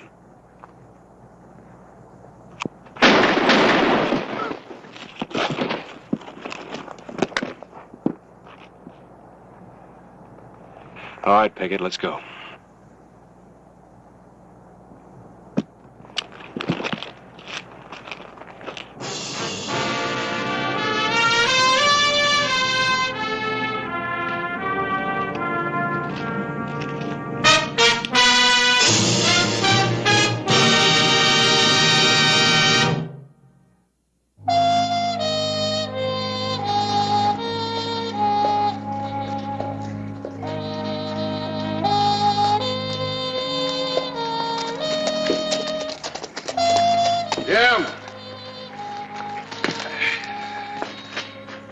Jim! What's all the shouting about? Oh, hello, Harris. What's up, Clay? Oh, I'm glad you could make it. Take him on back. That Pickett? Yeah. He's not a bad-looking boy. Well, I better get this over to the funeral parlor. Who's that? Dempsey?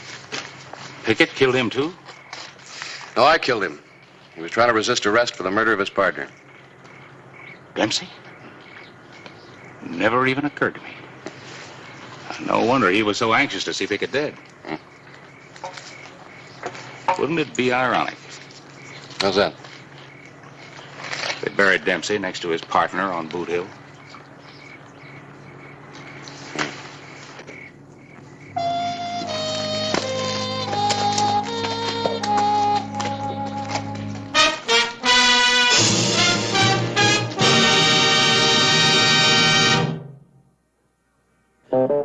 Whistle me up a memory, whistle me back where I wanna be, whistle a tune that'll carry me to Tombstone territory. If your past has run afoul of the law, it's a handy place to be, 'cause your future's just as good as your draw in Tombstone territory. The West spawned many different types of men, and one of the most dangerous was Whit Purcell. Well, you're going to be as flashy as an Eastern dude. A successful newspaper man should dress the part. Well, the hat's all right, but, Harris, this coat.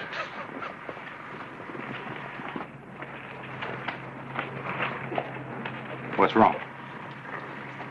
Vulture just rode into town.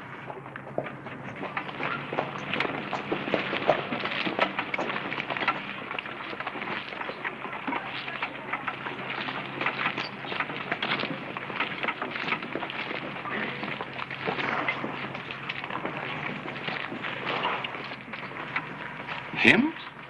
You joking? That's about the mildest looking man I've ever seen. He's not even wearing a gun. Whit Purcell does his killing without one. He's what you might call a killer's agent. He makes his living by arranging for murders. What do you mean? Well, let's suppose a man has an enemy. Instead of handling it himself, he sends for Purcell. And then what? For $1,000, Purcell agrees to handle it. And then he sends for his partner, Stu Regan.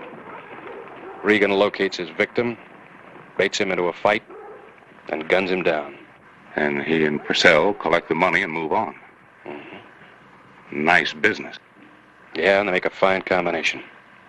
Regan's short on brains, but he's fast with a gun. Purcell can't shoot for sour apples, but he thinks quick. And someone here in Tombstone must be marked for murder. Wonder who?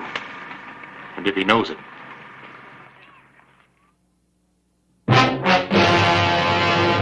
An actual account from the pages of my newspaper, the Tombstone Epitaph.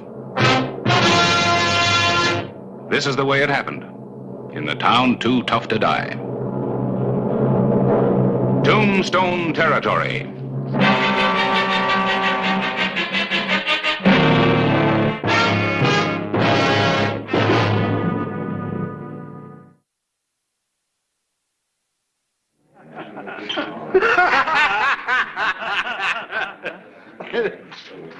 Bartender, set up another round of drinks for the game. You figure on being in town long, Mr. Purcell? Well, that all depends on how much time it takes me to finish my business. Here we go. Oh, afternoon, Sheriff. Would you care to join us in a friendly drink? I don't feel very friendly. Oh, now that's no way to talk, Clay. Mr. Purcell's a visitor in our town. A very temporary visitor. Now finish your drink and get out. Well, Sheriff, what... You can drop the act, Purcell. I've seen you operate before, in Dodge City. This is one town that you're not going to get away with murder. Well, I think that's out of line, Clay. When you start letting me run your bank, Eli, then I'll let you tell me how to handle my job. Well, Sheriff, the way you're acting, somebody might think I'm a dangerous character. Oh? What would you call a killer? Well, now, that's very strong talk. Why, I don't even carry a weapon. Unless you count, this. Let me give you some advice, Mr. Purcell. Get on your horse and get out now, while you still can. I'll get out, Mr. Hollister, when I finish my business. Not before. He's right, Clay. There are no keep-out signs posted at the city limits. You can't run a man out of town unless he's done something wrong. Yeah. Yeah, that does make it harder. The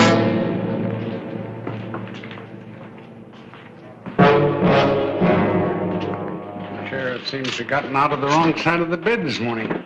Let's drink to his recovery, huh?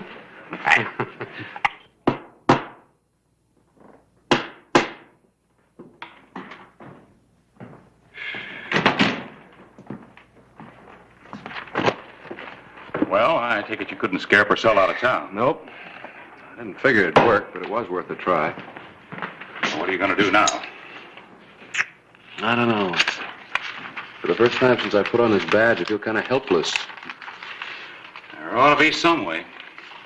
I can't do anything until they make a move. By that time, it'll probably be too late. If you only knew who they had in mind, you could at least warn him. Yeah, it's part of the battle. But I gotta find out who hired him. Well, you've got your problems. Hmm. And I've got mine.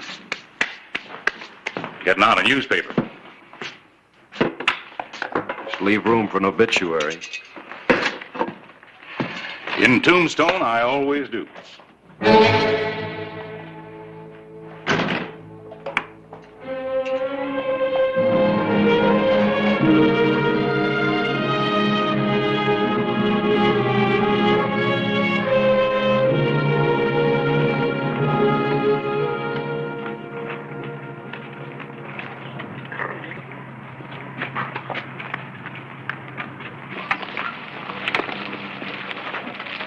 Excuse me. My fault, Mr. Ramsey. You got a heavy load there. Haven't seen you in town lately. Been busy out the ranch. Any news I can use the epitaph brought your way? No. No, nothing going on. I'll let you know if anything happens. Thanks, I'd appreciate it.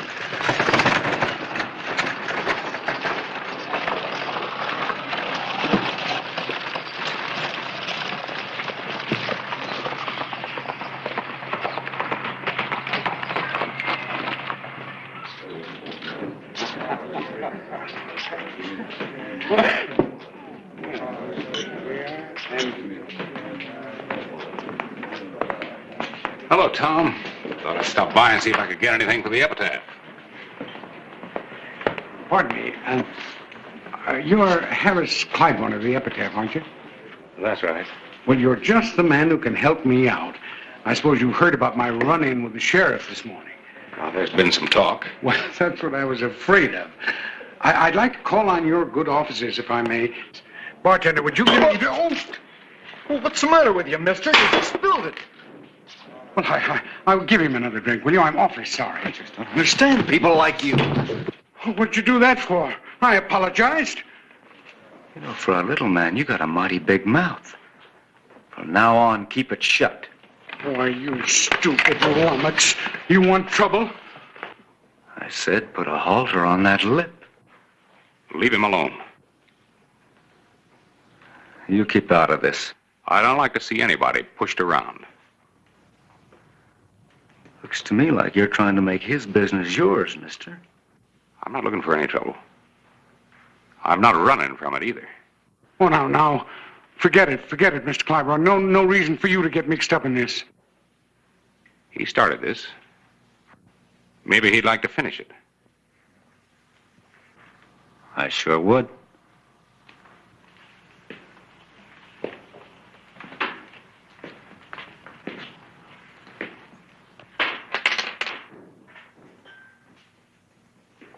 I'm not armed. Don't trouble yourself none about that, mister. I carry an extra.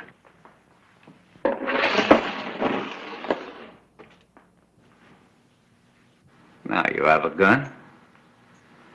Use it.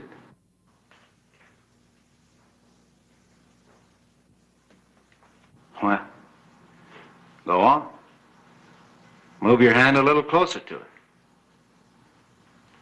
I'm not going to draw. Yet. Well, go ahead. I'm waiting.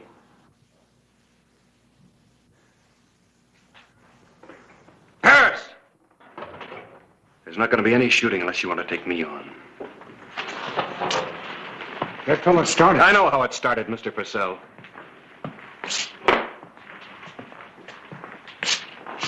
my gun. Well, you ought to be more careful what you do with it. What do you mean? You know, you've heard of cases where men were shot with their own guns? Oh, well, that wouldn't have happened. Maybe not. Thanks. Oh, you handled that very nicely, Sheriff. Let's get out of here. Oh, Mr. Clyburn, I'm sorry that we didn't get a chance to have our talk. Some other time. Well, I'll be looking forward to it.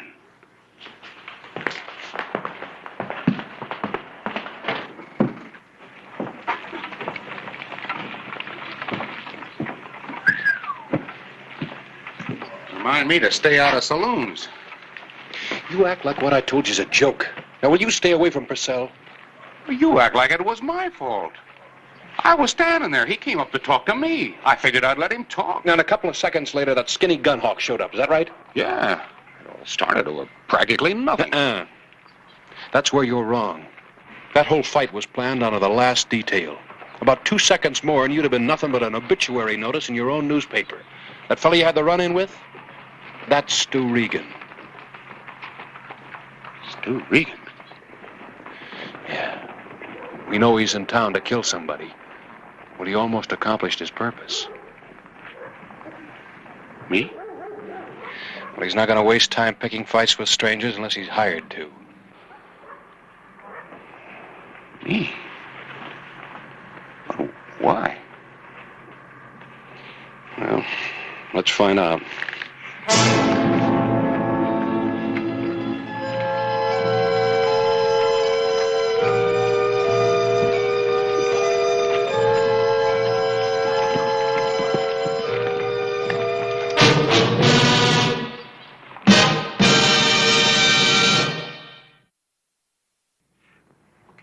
Well, the first thing I'm going to do is assign Fred here to stick as close to you as possible. You really think I need him, Clay?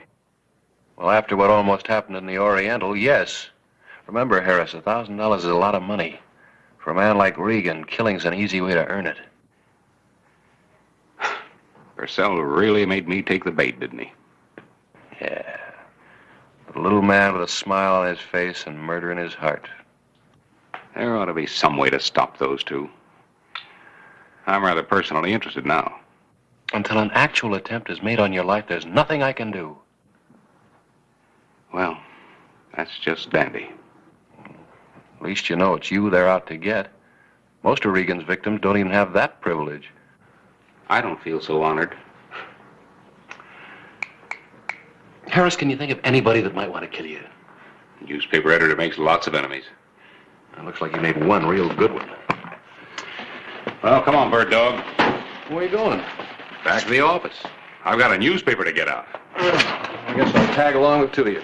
Clay, one bodyguard at a time's enough. Yeah? So, you know, it's a real nice jacket.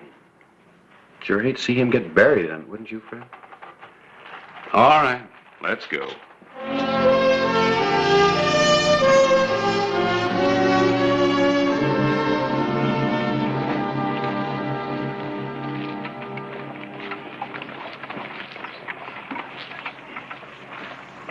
Hollister. Well, hello, Hollister. How's the fair city of Tombstone? Quiet, I hope? It has been lately. Now that you and Regan are in town, I'm looking for change. You've got Stu and me all wrong. Oh? You know, sooner or later, you're going to make a mistake. I'll wait. Well, good for you. Nice talking to you, Hollister.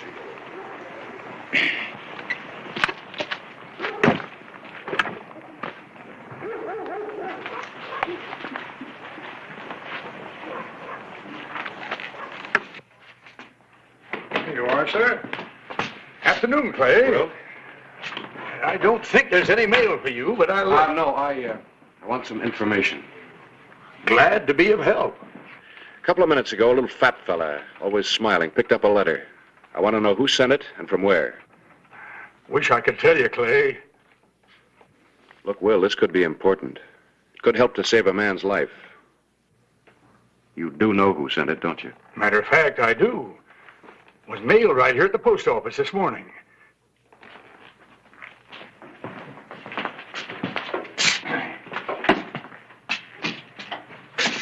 This is confidential, remember?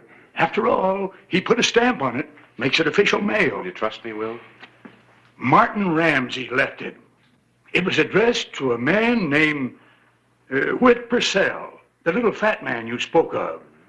Ramsey told me he'd be by to pick it up. Oh, thanks, Will. Confidential, remember? A postal clerk is sort of like a doctor about these things. Well, Doc, let's hope you just saved a life.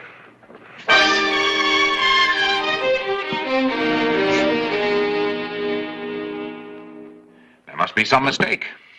The letter was sent by Ramsey and picked up by Purcell. The connection's obvious. I hardly know Ramsey. I haven't spoken to Ramsey 3 times in my life. Now, why would he want me killed? What do you know about him? Not too much. He bought the Salter Ranch. He's a quiet man, keeps to himself. Doing very well, so I've heard. Well, think back. Maybe you can place him. Clay, like I said before, a newspaper editor makes a great many enemies. Yeah.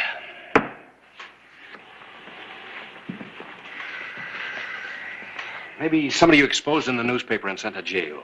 A man you had a fight with. Sent to jail. Martin Connors, he was a lawyer. I helped send him to prison for embezzlement when I was working on a paper in St. Louis. It couldn't be.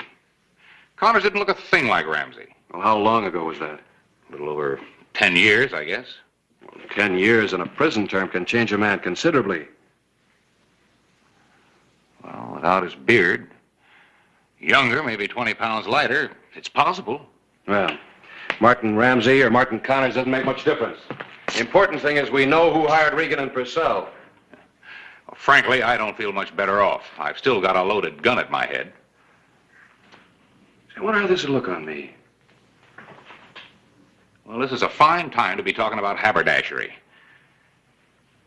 You know what they say, clothes make the man. Hey, that's pretty good. I think I'll order one from Chicago.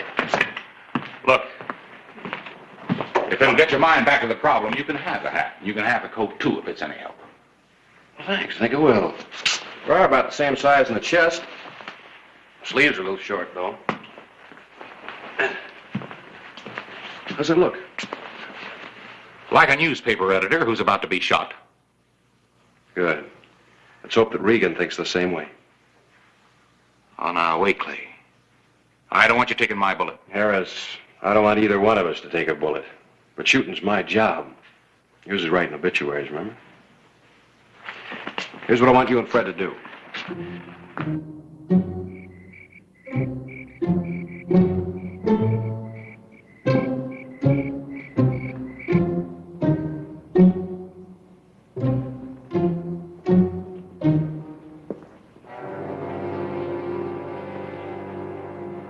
Will you stop worrying? Regan knows his business. There's no substitute for experience. There he is now. I guess you owe us $1,000, Mr. Ramsey.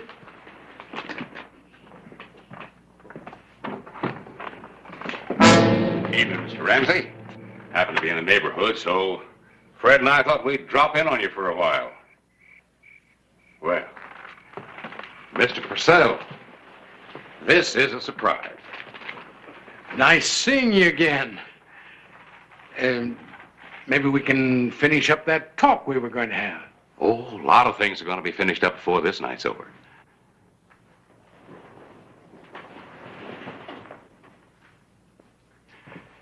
It never occurred to me before, Mr. Ramsey, but you look a great deal like a man I used to know in St. Louis. A fellow by the name of Connors. Oh? I don't think I ever heard of him. I didn't think you had.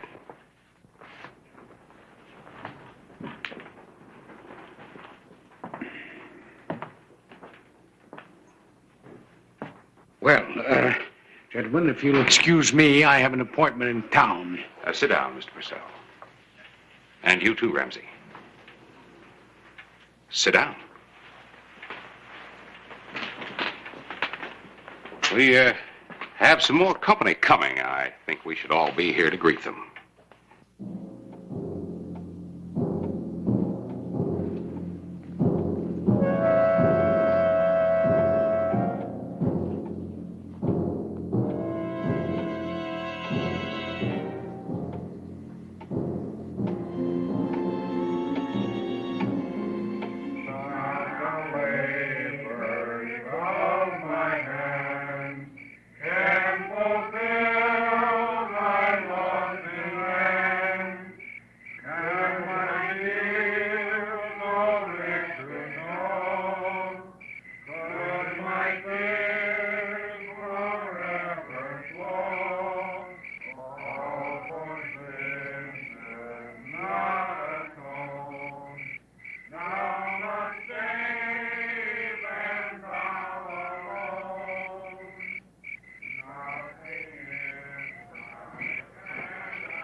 Clybourne.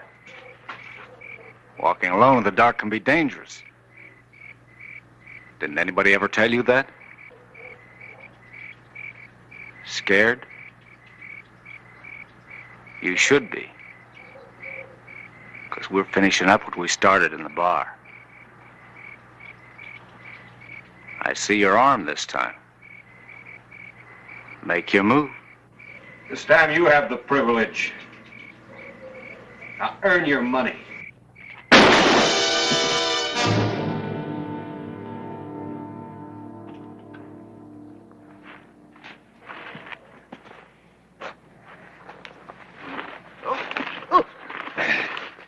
Well, you didn't earn it. Hollister. Mm-hmm. Yeah, looks like you'll live a long time. But you won't need this in prison. Well, let's get that shoulder doctored up. You and I are going visiting.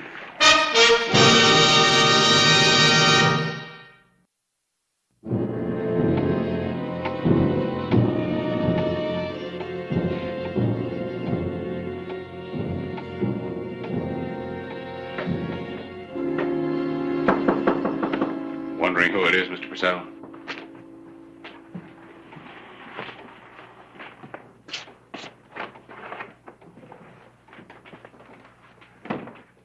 I was getting worried. Yeah, I was a little worried, too. You're both under arrest. On what charge? Conspiracy to commit murder. Well, it takes proof to convict a man, Sheriff. I don't think you have any. Oh? Well, some men just don't like to sit in prison alone. Regan did a lot of talking.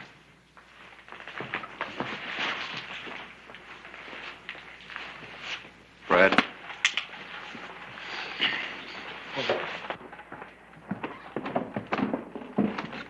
All right, Ramsey, you two.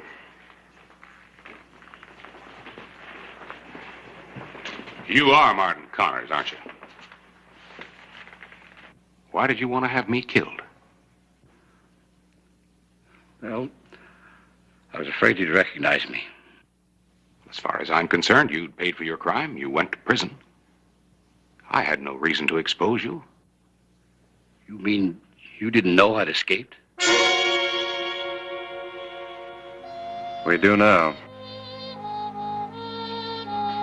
Let's go.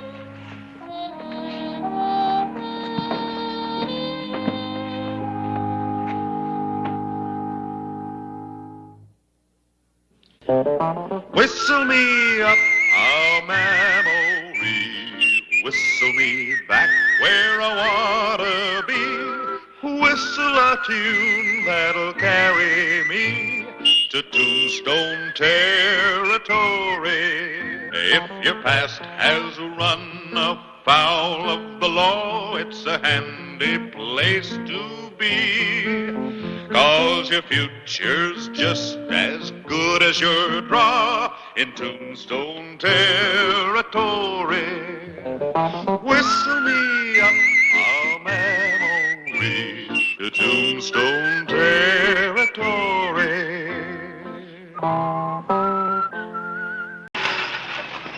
Tombstone, 20-minute layover. I'm not paying forward, but I'd be pleased to help you with your luggage. Oh, thank you, but I'm expecting my husband to meet me.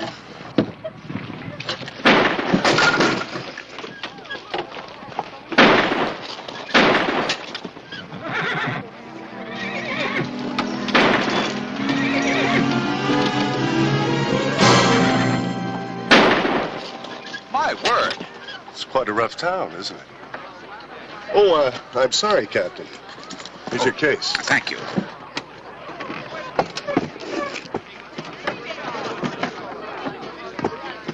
Enoch, what happened? Somebody tried to rob me. You're hurt. Oh, it's nothing, Amy. Oh, come on inside, Enoch. We'll get a doctor.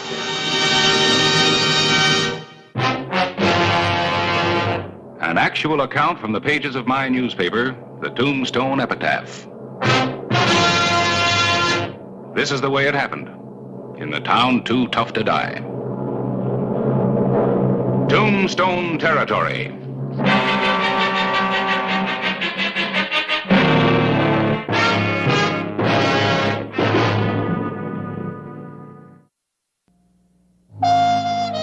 Tombstone was only mildly disturbed when an unidentified stranger attempted to rob the Mayfair store. In the West's fastest growing boomtown, incidents of this kind were so common they attracted little notice.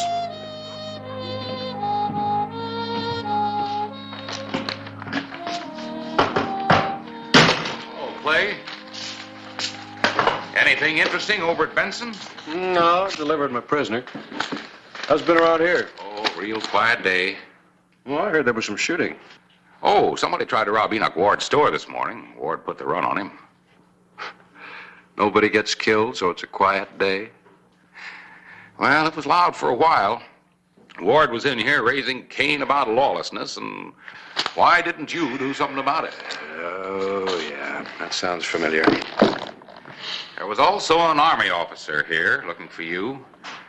Had a dispatch case to deliver to another officer from Fort Huachuca. Where is he now? He said something about going down to the barber shop for a bath. Incidentally, I put the dispatch case in your safe. Well, how'd you get it open? Never reveal professional secrets. Just in case you don't remember, you gave me the combination to use in case of emergency, remember?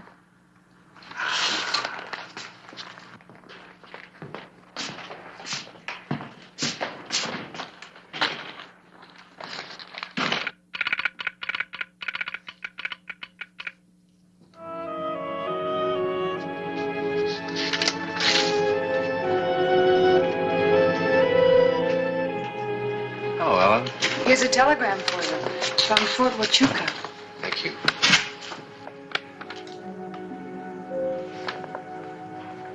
Make sure nobody else finds out about this, will you? It was sent to you. And Harris said it was a quiet day.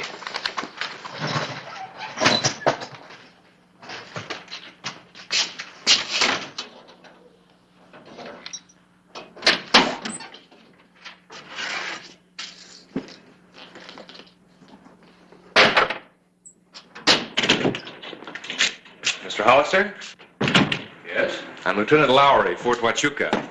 I'm going to meet a Captain Emerson here. Oh, yes, I got the message from the fort. I'm afraid I'm a little late. My horse went lame. Has the captain arrived yet? About an hour ago on the stage. A dispatch case? It's in my safe. May I see the dispatch case? Well, certainly. May I see your orders and identification? Of course. Thank you.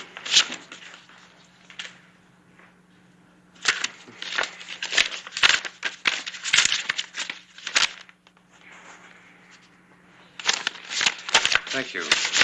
No offense, Lieutenant. Certainly not.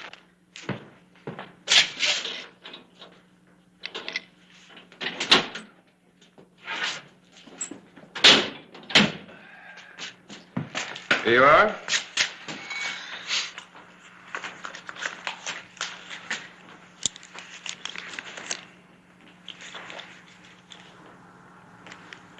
Well, this key doesn't fit. This is a different case. Try it again.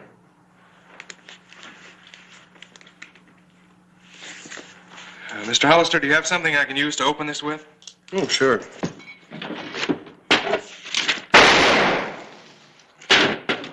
Very efficient.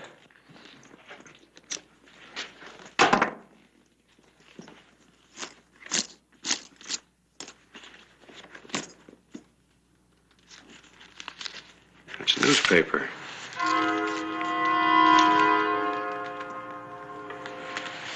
Mr. Hollister, I wonder if you'd do me a favor. Would you try to find Captain Emerson? I'll stay here with this until you get back. All right.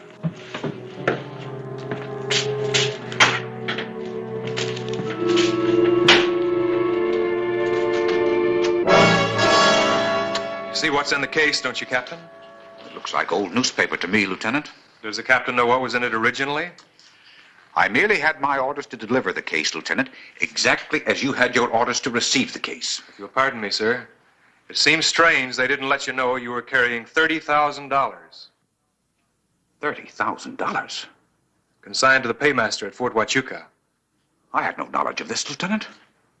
Are you sure, sir? You doubt my word, Lieutenant? How many other people were on that stage beside you? 2. Do you know who they were? Mrs. Ward and a man named Cahoon. Cahoon? The name means something to you, Lieutenant? I've seen him around Tucson. A gambler, kind of a ladies' man. Could he have known about that shipment, Clay? Well, it's possible. Seems like everybody knew about this but me. Does the captain mind repeating exactly what happened on the stage? We got into Tombstone, and there was shooting on the street.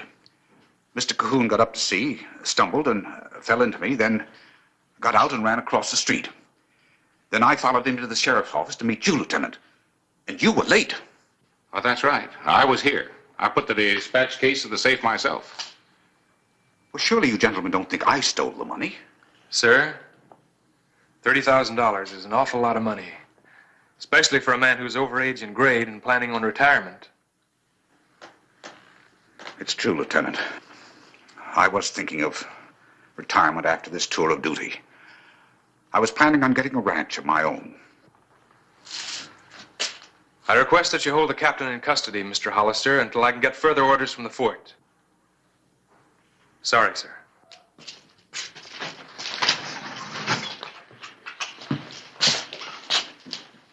You realize, of course, Sheriff, that you have no jurisdiction over Army personnel. However, in the interest of seeing this matter cleared up, I intend to cooperate fully. Thank you, sir.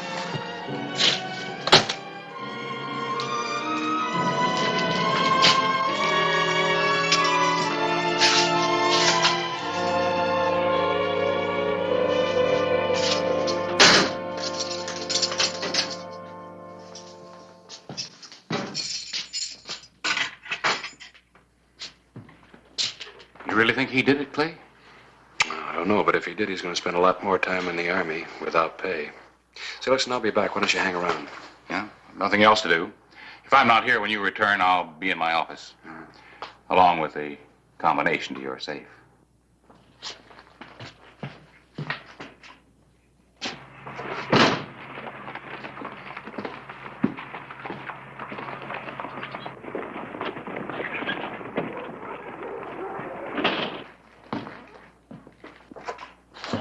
Book. Dull. What did you do with him? What'd I do with who? The captain.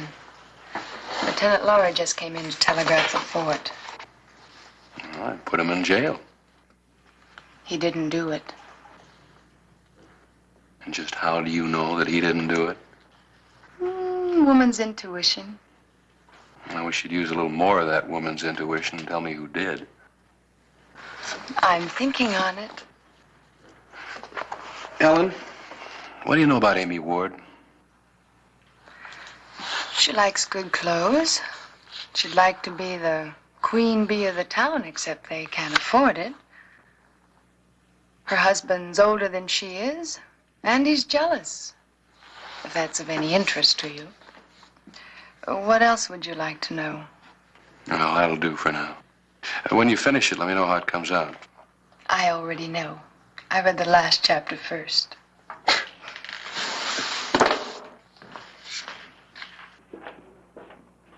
Afternoon, Ace. Howdy, Clay. Ace. Yeah. So you drove that stage in from Tucson this morning, didn't you? That's right. Well, you know Amy Ward? Yeah, she's a nice-looking woman. She rode in with me today. Well, how much baggage did she have? Now, that's funny that you'd mention that. I thought it was kind of peculiar at the time, making that trip there and back with just a hat box. Don't seem to make sense, does it? Well, I guess it depends on why she made the trip. Well, now, Clay, you've rode those coaches. You know that people don't ride them just for the pleasure. Yeah, I guess you're right. Thanks, Ace.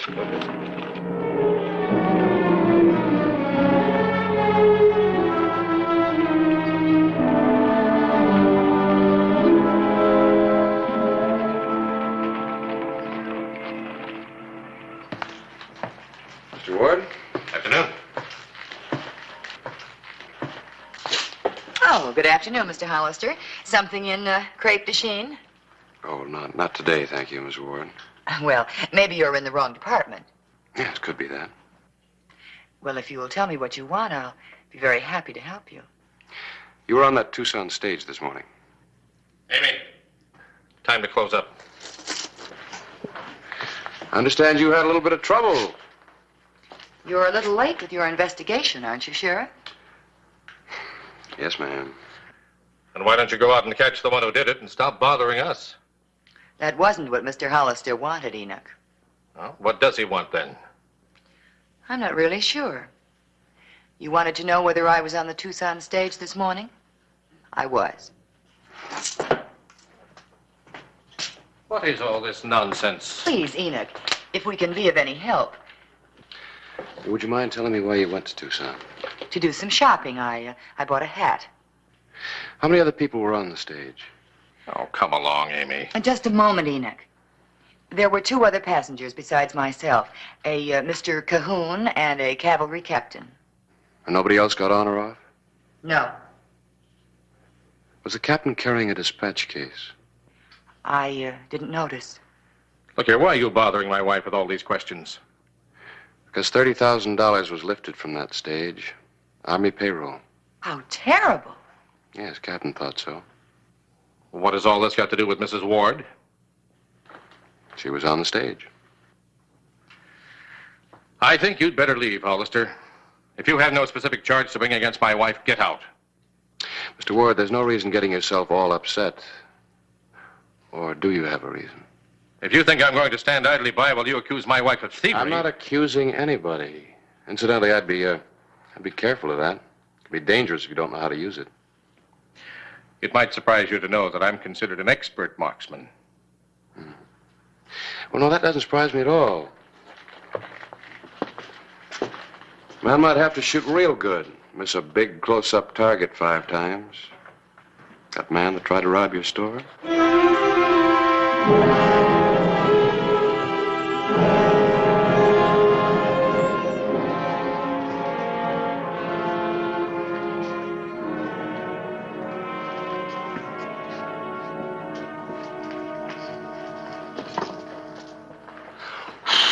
Would you like that one, Mr. Hollister? Oh, well, no thank you, ma'am. But I was thinking of buying a hat for a friend of mine, birthday present. Well, what type of hat did you want?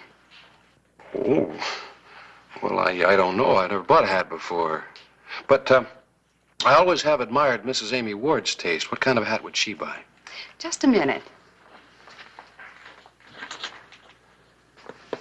Mrs. Ward bought this exact hat just 2 days ago. Isn't it stunning? Well, ma'am, personally, if I were a woman, I'd be afraid to wear this hat. Yeah, some bird hunter might try to shoot me on the rise. Thank you, ma'am. I think I better get her handkerchief instead. But thank you for your help. Sheriff Hollister paid a visit to King Cahoon, ill-tempered gambler gunman. Cahoon? You seem to have the advantage. You know my name.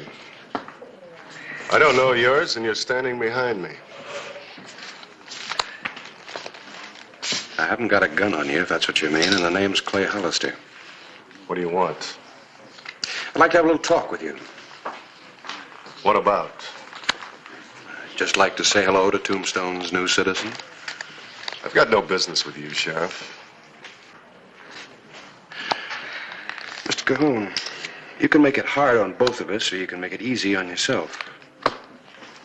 Leave me alone, Sheriff. I don't like lawmen, and I don't like being pushed around. You haven't been pushed around yet, but you keep working at it, and you'll make it. I've done nothing. I'm a law-abiding citizen. Is that why you got kicked out of Tucson?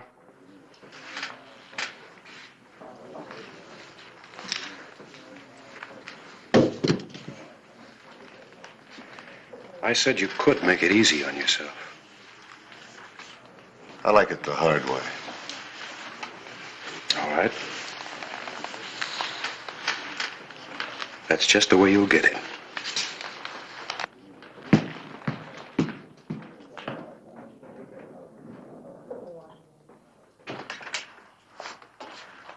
Well, here it is. Now, would you mind telling me why you wanted it? Just a matter of curiosity.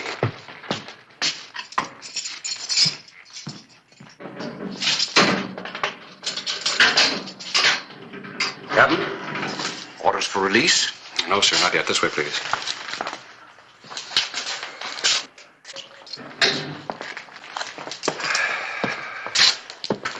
Now, Captain, Was the hat box Mrs. Ward was carrying anything like this one? It might have been a different color, but they're all the same. And the dispatch case you were carrying, are you sure it was this size? I couldn't tell them apart, could I?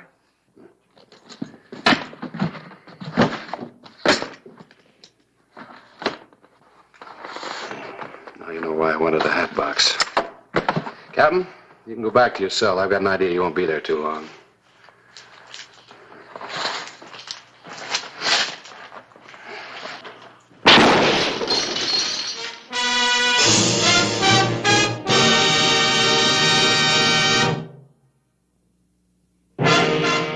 The evening of August 12, 1881. Tombstone heard gunfire for the second time that day. Was Lieutenant Lowry hurt badly? No. The doctor says he'll be up in around 3-4 days. I don't think that shot was intended for Lowry. You've been reading my mind. You got any idea who's trying to kill you? Yeah, several. You want to give me some names? I can start setting the type. Well, that's what I wanted to see you about. I'd appreciate it if you wouldn't print anything for a day or two. Any way you want it, Clay. Thanks.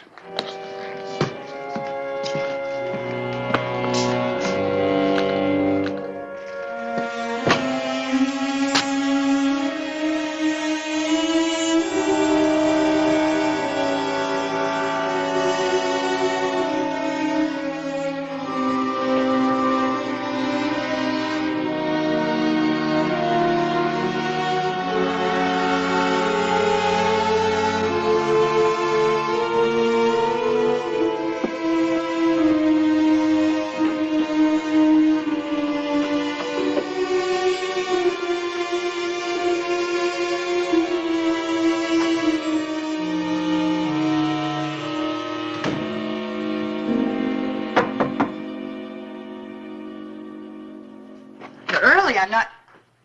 May I come in? Well, it's getting awfully late. This won't take very long.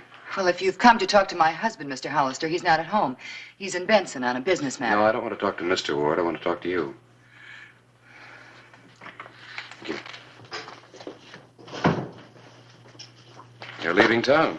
A visit to my sister in St. Louis. Oh, isn't Mr. Ward going with you? Well, he might join me later if we sell the store. Yes, I'd heard that business wasn't too good. I'm sure you didn't come here to talk about that. Well, there might be some connection. I suppose it's about the money that was stolen from the stage. Yes, partly. Well, I should think you'd leave that matter to the military authorities. It's gone beyond that now. See, somebody tried to kill me a little while ago. How awful. Yes, And you think there's some connection between the two? there could be. That's rather far-fetched, isn't it? After all, a man in your position must have enemies. I can think of several. It seems that I might have made a new one. One more shouldn't matter. Now, are you quite through talking, Mr. Hollister? I haven't had a chance to get started yet. Seems to me if you'd spend more time running down criminals instead of annoying decent citizens, we all might benefit a little bit. Now, what about the man who tried to rob my husband? Oh, I already know who that was. Yes, I'm pretty sure that that was just a man who was hired to create a diversion when the stage pulled in. Have you arrested him? Not yet, but I will. Now, getting back to the robbery. I'm afraid I've told you everything I have to You say you went to Tucson on a shopping trip? Yes. How long were you gone? Oh, just up and back. It doesn't take very long to look in all the shops. And you didn't know the captain or Mr. Cahoon before that? Of course not. Do you remember, Mrs. Ward, if the captain got off the stage? I'm afraid I don't. I heard the shots, I looked out and saw Enoch, and the next thing I knew, I was running. Doesn't seem reasonable that a passerby just happened to steal the captain's dispatch case. Well, wouldn't that mean that the captain was the logical suspect? He is. He's in jail. Well, then I would think you would consider the case closed. I would. Except I just don't think he did it. See, there's one thing I am certain about. The captain couldn't have taken a shot at me. I'm sorry to have disturbed you. A new hat? Yes, it was the one thing I was able to buy in Tucson. In Tucson? Yes. Do you mind if I have a look at it? Of course not. Thank you.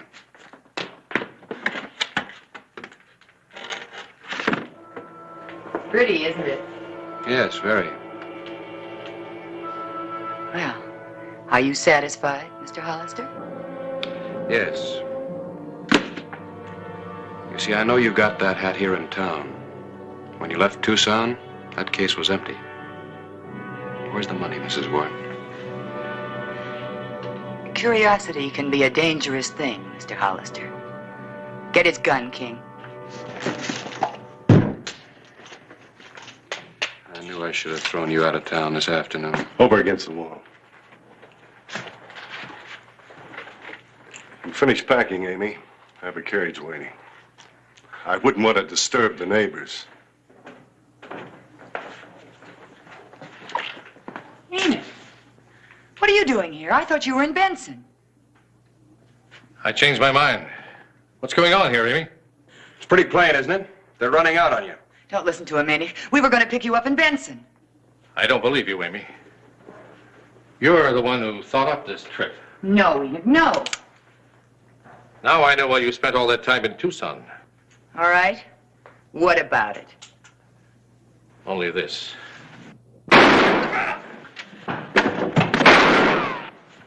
Wait for me, King!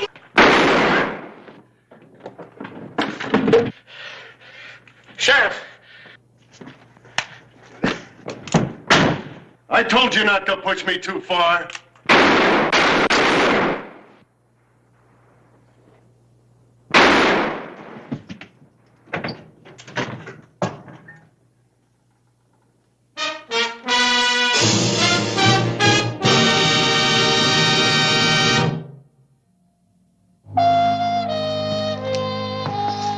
I don't know how to thank you, Mr. Hollister.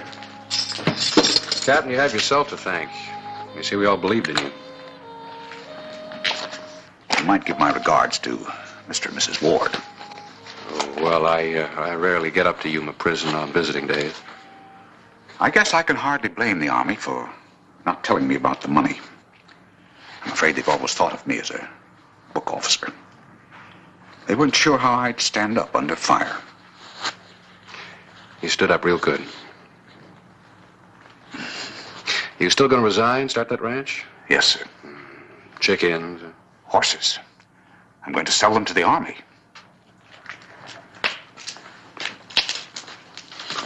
Claiborne?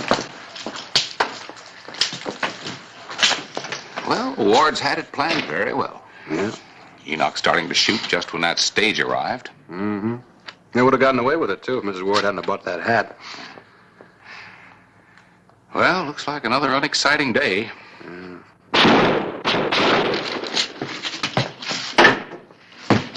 Harris, will you do me a favor?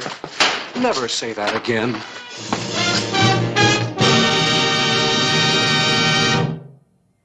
Whistle me up a memory, whistle me back where I wanna be, whistle a tune that'll carry me to Tombstone territory. If your past has run afoul of the law, it's a handy place to be, 'cause your future's just as good as your draw in Tombstone territory. Whistle me up a memory, whistle me back where I wanna be, to Tombstone territory. আপনি এখান থেকে চলে যান। লালি, তুমি না আমারে বলছিলে আমারে না পাইলে তুমি ব্রেক দিয়ে আমার নাম লিখা হাত কাটবা। আজকে তোমারে না পাইলে আমি হাত কাটবো, তোমার নাম লিখবো হাতে এনে। আরে পাগল নাকি? কি করবে লাগছে?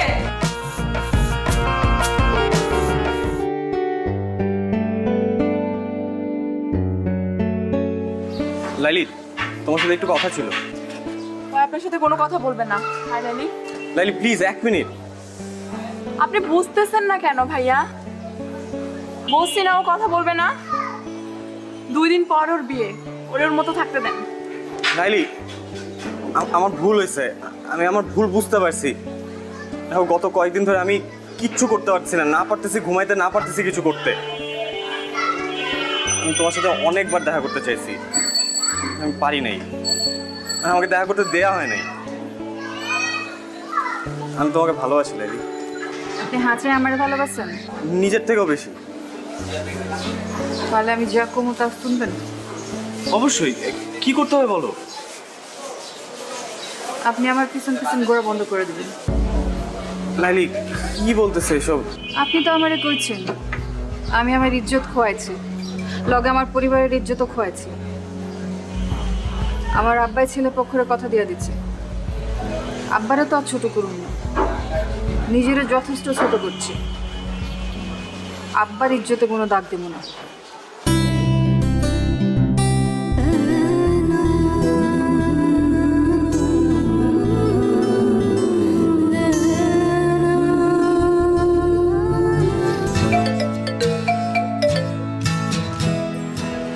হ্যালো, আসসালামু আলাইকুম ভাইজান।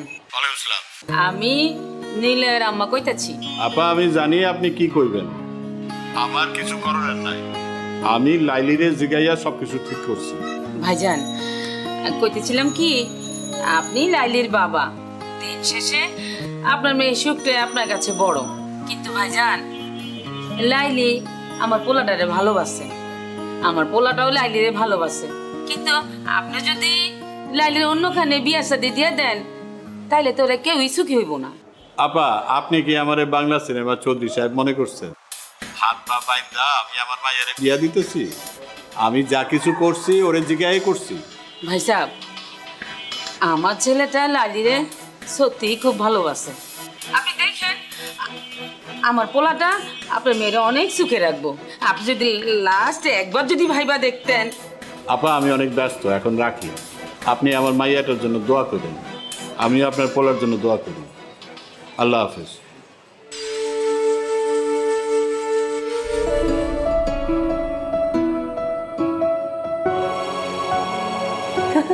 দেখ লাইলির আজ কি সুন্দর লাগতেছে। হ্যাঁ বহুত সুন্দর লাগতেছে, সাইটাগুলো মানাইছে। আরে আপনি এখানে চলে কিভাবে? বাইগান বাইগান কইতাছি। লাইলি তোমার সাথে একটু কথা ছিল। আপনার সাথে আমার কোনো কথা নাই কা, আপনি এখান থেকে চলে যান। লাইলি তুমি না আমারে বলছিলে আমারে না পাইলে তুমি ব্রেক দিয়ে আমার নাম লিখা হাত কাটবা। আজকে তোমারে না পাইলে আমি হাত কাটবো, তোমার নাম লিখবো হাতে এনে। আরে পাগল নাকি? কি করবে লাগছে? এখানে কি আছে? মামা, আ মামা, মামা, মামা। এসব করার কাম নাই, আপনি এখান থেকে যান গা।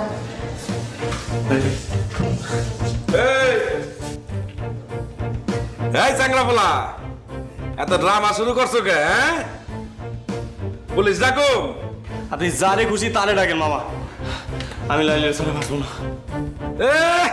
তখন তো খুব কইছিলা লাইলি একটা নাটক বাজ, ওই খালি নাটক করে বেড়ায়। হ্যাঁ, ওর লগে মজা লওয়া যায়, ওর লগে প্রেম করা যায় না, আর বিয়া করুম না। আরে এখন কইতাছো ওরা ছাড়া আমি বাঁচুম না? না, হ্যাঁ, এসব নাটক বন্ধ করো। বিশ্বাস করেন আমি কোনো মজা নিতে আসি নাই। আমি সত্যি সত্যি লাইলি তোমার নাম লিখবো এবং ব্লেড দিয়ে না সত্যি রক্ত জলের নাম লিখবো। লাইলে তুই রাজি হয়ে যা, না ছেলেটা এরকম পাগলামি করতেছে, আপনার গাইটা লাগবো। এমনি কিন্তু ছেলেটা ভালো আছে, তুই রাজি হইলে সবকিছু ঠিকঠাক হয়ে যাবো। আমি দুলা বাইরে সামলাইতেছি, তুই কোনো চিন্তা করিস না, ঠিক আছে? রাজি আছিস না? আরে রাজি হয়ে যা, আমার না করিস না, ভালো আছে ছেলেটা।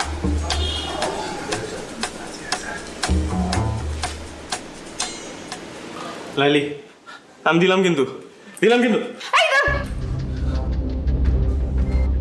কি হয়েছে? এত গন্ডগোল কেন? দুলাভাই নাম হলো লাইলি, বুঝছেন? আরে পছন্দ করে, আরো হবে লেগে নিলয় এলাকার ছেলে, ও আর ওরে পছন্দ করে। কি কইলি? দুইজন পছন্দ করে দুলাভাই। দুলাভাই আপনি যদি সম্মতি দিতেন তাহলে ওকে বিয়াটা করা দিতে পারতাম। চুপ কর, তুই কি চাস? ও বুঝছি। দুলাভাই আপনি রাজি হয়ে যান, সমস্যা নাই। বুঝেন না কেন? দুইজন পছন্দ করে, না যদি বাইরেটাই যায় তাহলে তো আমার সমস্যা মহল্লায় আমরা চেহারা দেওয়া কেমনে আপনি রাজি হয়ে যান আপনি আমি ওইদিকে সামলান আমি ওইদিকে আবার দেখতেছি বাবাই আপনি চালান আচ্ছা আর যান তাড়াতাড়ি এত চিন্তা করেন না তো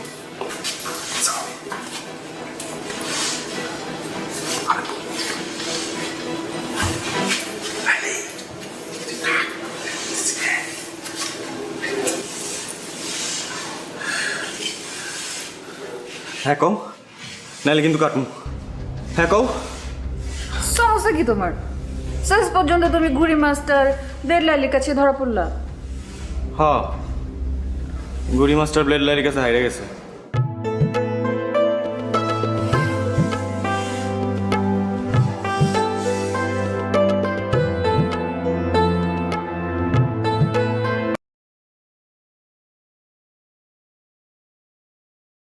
Và VS biết đều hiểu.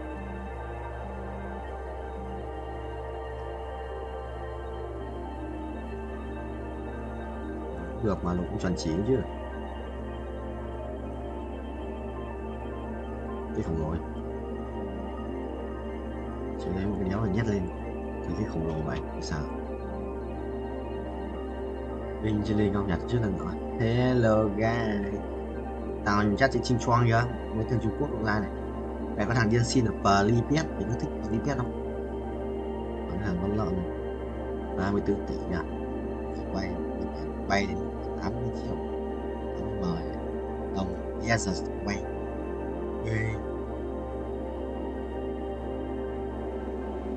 rồi nguyên nhà nếu giờ đánh nguyên nhà vào không chết một con chữ đét chưa phải đét thì mấy con này ở dưới mình sẽ quay một cười nó chịu mà tắc kè này nhìn như con nhái bên chia lên không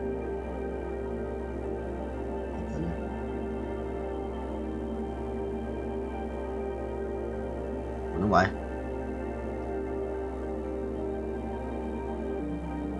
nghe ngồi nghe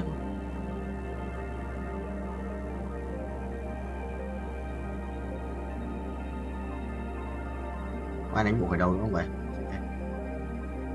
đọc một tướng à không ai đánh bộ ở đâu cũng thầy à thôi thầy xin phép vậy còn tiền 3 sao tiếp 3 thì check bài á không có thằng đánh á này có oan thì sao không phải đánh thần rừng à chữ à đâu hiệu này mà đánh suốt cho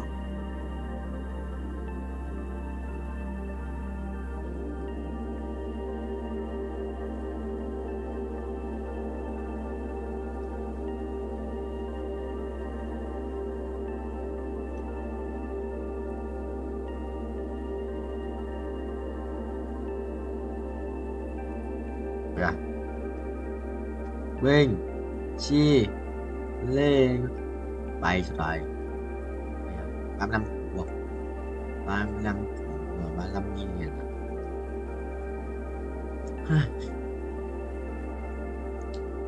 hai lát này kia chắc bay như ác quỷ 800 năm rồi vì bớt 16 mà triệu quay kia qua này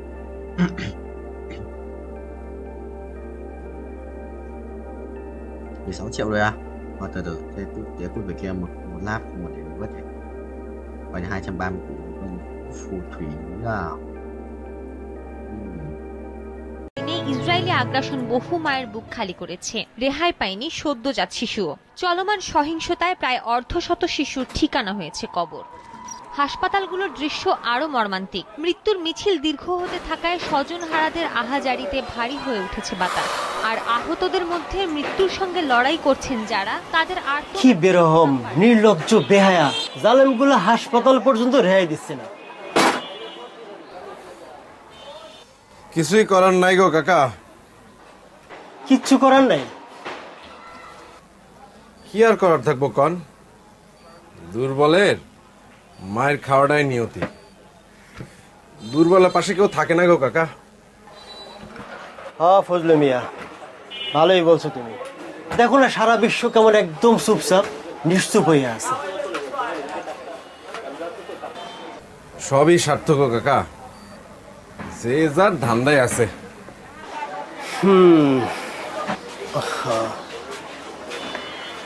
9, 10, 11, 12 মোট 12টা আছে না? বিকালের মধ্যে পাবো তো? সন্ধ্যার দিকে আসেন। লেট করেন না কিন্তু। আচ্ছা ঠিক আছে, লেট হইব না। নতুন নাকি? আসসালামু আলাইকুম। হ্যাঁ নতুন, কয়দিন ধরে আসছে। নাও সন্ধ্যার মধ্যে ভালো করে করে রাখো।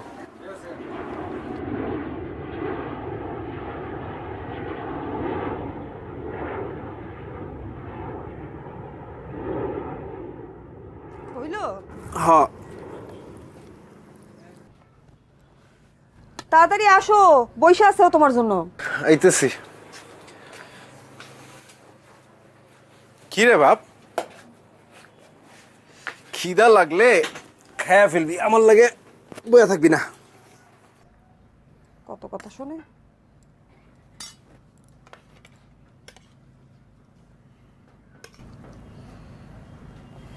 দেখ তোমার প্লেটটা দাও। শেষ। আরে ডিম ভাজি রে।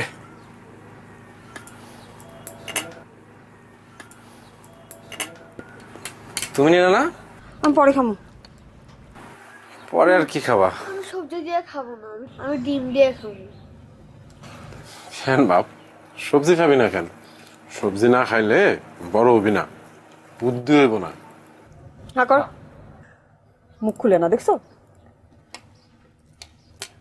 আর স্কুলে ভর্তি করাই দেওয়া দরকার না? হ্যাঁ দেওয়া তো দরকার। তো মাত্র ঢাকা শহরে এলাম, স্কুলে ভর্তি করালে তো একটু টাকা পয়সা খরচ হবো, টাকা পয়সা জোগাড় যন্ত্র করতে হবে না। সামনে একটা স্কুল আছে, আমি গেছিলাম, আমার মনে হলো যে ওখানে খুব একটা খরচপাতি লাগবো না, ভর্তি করাই দিই। ওরে ঠিকঠাক মতো খোঁজ নিছো? মানে ভালোইব? ভালোই তো মনে হইলো। দেখো তুমি যেটা ভালো মনে করো। সারাদিন তো টোটো করে ঘুরে বেড়ায়, কই কই যায়, কাগো লগে মিশে, কিছুই তো জানি না। আর এখানে তো কারো চিনিও না। কি রে বাপ, ঢাকা শহরে এসেই দেখি বন্ধু পাতায় ফেলছিস, তা একটু পড়াশোনা করতে হইব না? হ্যাঁ করতে হইব তো। এই যে তোর পুরান স্কুলের যে বইগুলো আছে, ওইগুলো নিয়েও তো একটু বসতে পারস না? জিগাও তো পড়ে কিনা। আমি পড়ি তো। আবার মিথ্যা কথা খাবার তুমি। থাক, তুই এখন খা, আজকে আমি তোরে নিয়ে পড়তে পাবো, ঠিক আছে? হা কর, মুখটা খুলে না। হা কর, বাহ পানি নিয়ে আসতে। এটা হইতেছে কাজের আনন্দ, নবকৃষ্ণ ভট্টাচার্য। মৌমাছি মৌমাছি কোথায় যাও নাচি নাচি, দাঁড়াও না একবার ভাই। কি রে এখনই ঘুমাস কেন? একটু পর। ওই ফুল ফোটে বনে, যায় মধু আহরণে, দাঁড়াবার সময় তো নাই। এত হাই তুলতেছিস কেন? বাকিটা কালকে পড়ি। কালকে পড়বি? পড়তে বলেই ঘুমাহে না? আমি অনেক পড়ছি। আবার কই দে, পেন্সিল দে, আমি তোর এই শব্দ অর্থগুলো লিখে দেই, এগুলা মুখস্থ করবি। তুমি দোকানে যাইবা না?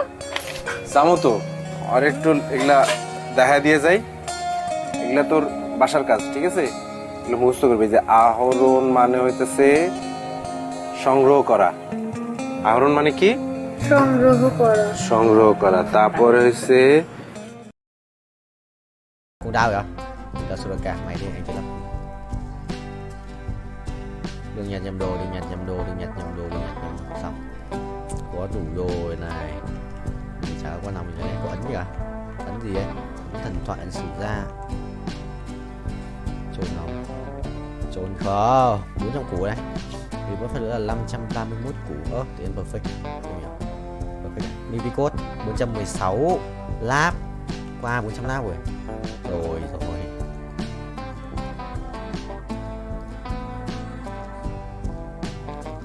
Pháp rồi xong này. Đi lao, con này còn đồ đéo nữa. Còn con áo đạp phép không? Sắt thương phép này. Sắt nằm trong sắt thương phép này. Con này phun sắt thương phép này. Ok. Làm đéo con gì. kiếm cái đồ nó đi thôi. Ok xong. Thì với ai đây? Ba cái thằng kia. Bạn kia có lắc thì sự láo đấy.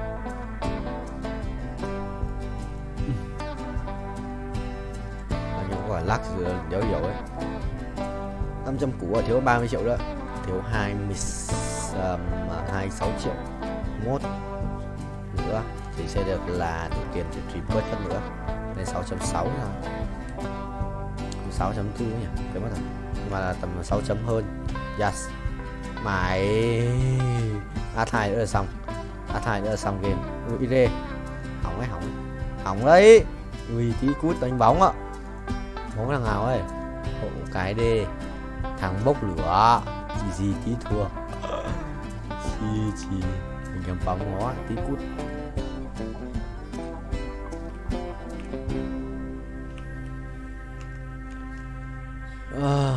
Cho thêm máu à, 19 thì làm chi, là mình phải thắng không mình cút một trong hai thằng này.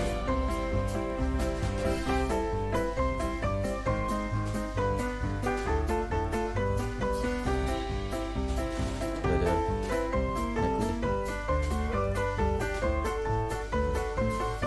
Kéo được, vẫn kéo đủ. Kéo ra át này. Thằng này cầm 2 con át. Một thằng cầm 2 con át này. Thằng này không cầm át nào. Nó muốn lửa đeo giết nó rồi. Nó 5 máu rồi, bây giờ thì 15. Nó muốn chết mình chỉ chết.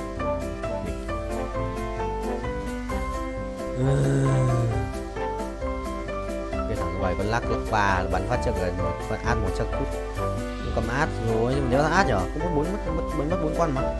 Không tỏ, một bắn lỏ lắm. bảo mà মন লনিয়াত CC ইহাত তোমরা চোখ বন্ধ করলে তুমি যে কি করবে আমি জানি না। কি বলো, কি করব? জানি জানি আমি। বন্ধ করো না, চোখ বন্ধ করো। সত্যি কিছু করবে না তো? 100%। ঠিক আছে, করলাম। Will you marry me? Mobile, নতুন মোবাইল, আল্লাহ করছো কি তুমি? Thank you so much.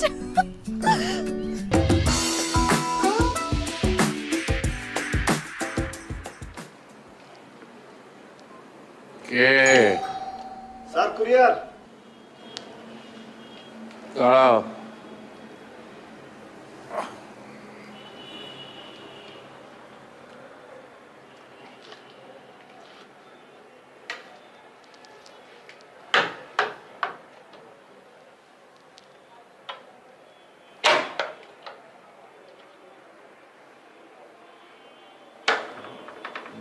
ওরা তো বাসায় কেউ নেই, তুমি টেবিলের উপর রেখে দিয়ে যেতে পারবে?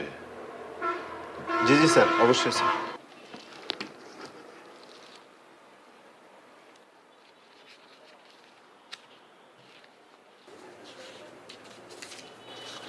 স্যার রিসিপ্ট স্যার, সই লাগবে স্যার একটা।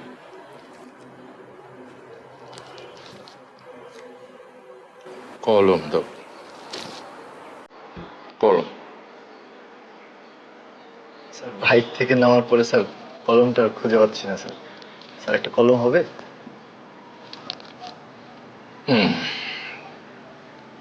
দাঁড়াও। জি।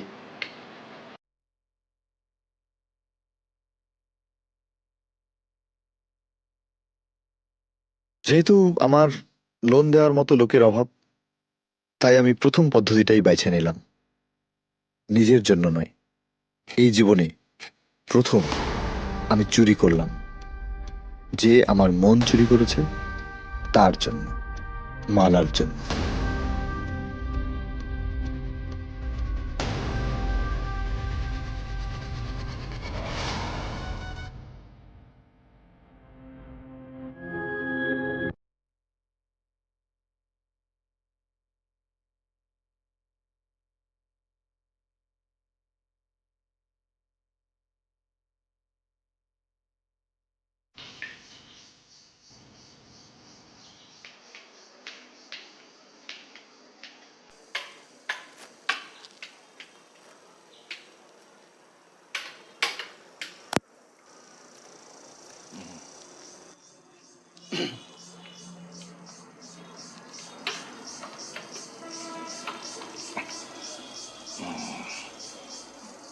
ঠিকানাটা কি আছে ওখানে? জি স্যার। ঠিকানা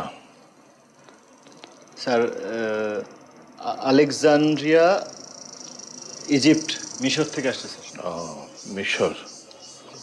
ও মিশর তো দারুণ একটা জায়গা, বিশেষ করে অ্যান্টিক্সের জন্য।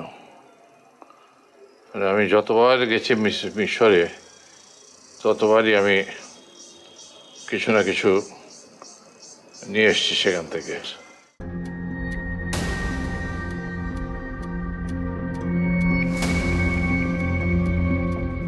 স্যার আজকে আসি স্যার। হ্যাঁ আজকে আসি স্যার, একটা ডেলিভারি আছে তো।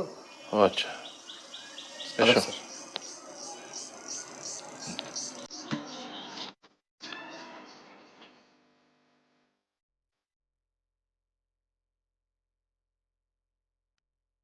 অন্ধপুরের ঘড়ি বিক্রির টাকায় মালার জন্য একটা ভালো মোবাইল কিনে ফেললাম। ফলে বাকি চুরির জিনিসপত্র নিয়ে আমি মোটেও ভাবিত ছিলাম না।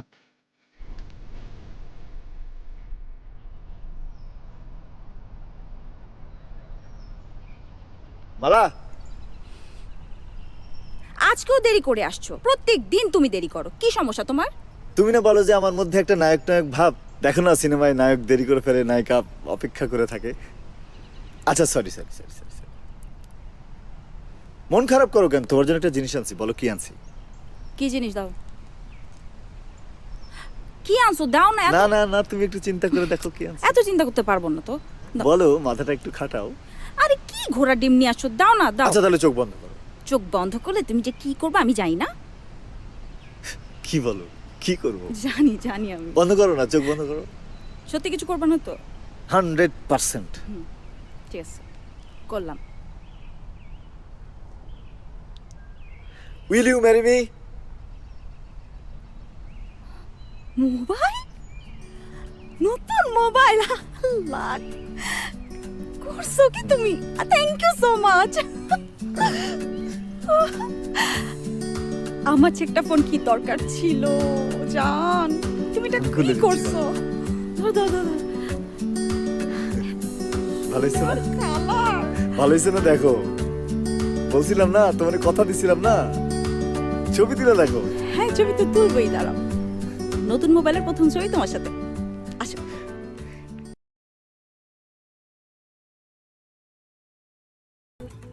Mày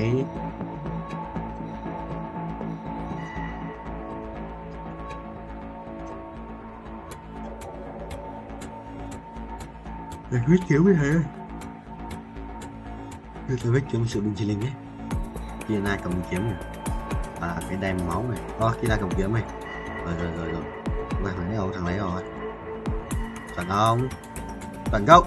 Chuẩn không? Chuẩn không? Tranh mày tranh để tranh với tao. Nhiều đi quá ta. 233 vòng. Mình có đầu bây giờ. Nhật báo á. Vậy cũng chưa đi 30% hả? 20% tiếp quỷ à? 100 không? 110 à? Kiểu tầm 5. Quá. Để cho được khoảng 70 bình. Ai mà đại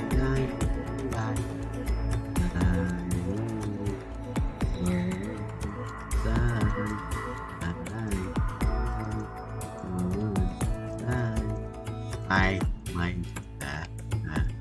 người wow nè rồi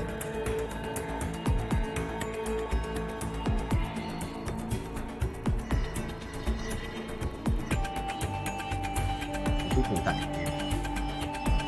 wow một tỷ lắm 50 rồi khoảng là bao nhiêu nhỉ?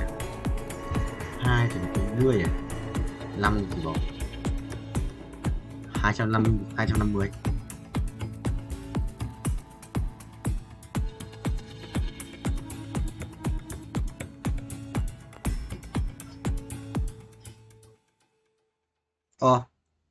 Aduh.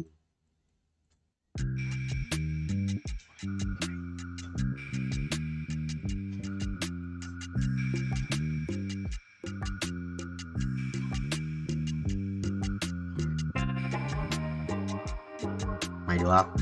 Mày ghê. 205 muốn của chúng mày. Năm nay của ông phải 29 này, 12, 13, 14, 16, 17, 18, 19, 20, 25, 26, 27, 28, 29, 30, 33, 35, 36, 36, 37, 38, 40 à? 33, 39, 40, không 40 à?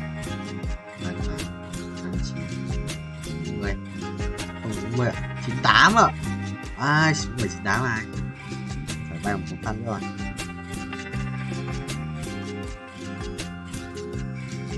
What the hell? আজকে যদি আব্বু আম্মু যদি আমারে যদি বলতো যে সাকিব তুই বিয়ে কর তাহলে আমি এই লেটে বান্ধব তুই চুপ থাক। তুমি তো মোর বন্ধু সুরজ রে চেনো, মোর মেলা দিনের পুরানা বন্ধু। লোকটাও ভালো, বিশ্বাসী। আর তার মাইয়া যে খারাপ হইবে হিয়া কিন্তু মোর বিশ্বাস হয় না। আমার ওই দোস্ত সুরজ রে মুই কথা দিছি তার মাইয়া আয়সার লগে আগামী মাসে মগো পোলার বিয়া দিব। তা বাবা তুমি কি কর? আলহামদুলিল্লাহ রাস্তা ক্লিয়ার।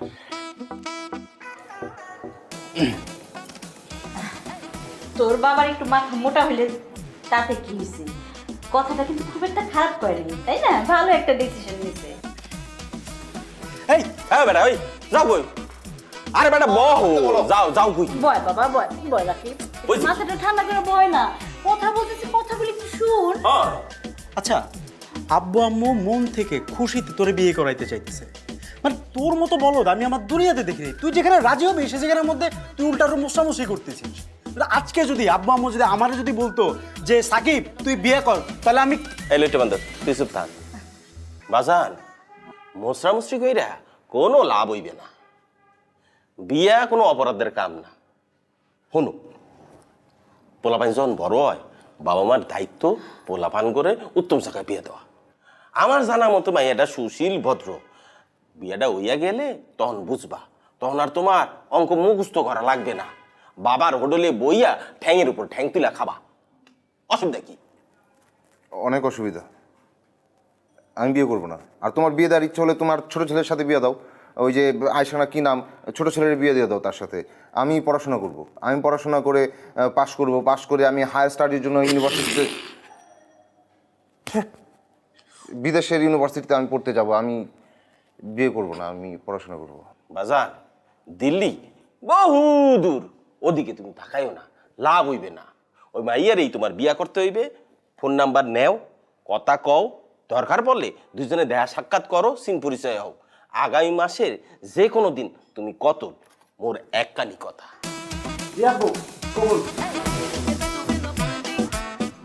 আব্বা তোরা তো জানিস তোর আব্বার মাথা গরম, যেই কথা বলে সেই কাজ না করা পর্যন্ত তার মাথাটা গরমই থাকে। তাছাড়া বাবা সবার তো আর লেখাপড়া হয় না, হয় ক? বাবা যে বলছে বিয়ে শাদী কইরা বাবার ব্যবসাটা একটু দেখাশোনা কর, এতে করে তোর একটা নতুন জীবন হবে, একটা নতুন সংসার হবে, তাই না?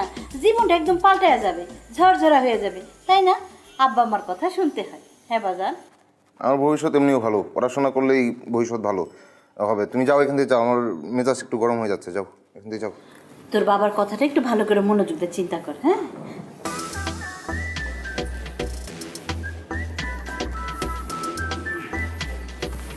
ভাইয়া, জীবনে বহুত অঙ্ক মুখস্থ করছো, এবার জীবনের অঙ্কটা মিলাও। এই যে উস্কো খুস্কো গালগুলো আছে না, চুলগুলো আছে না, ওগুলো সেলুনে গিয়ে ফেশিয়াল টিশিয়াল করে একটু মানুষ হও, বুঝছো?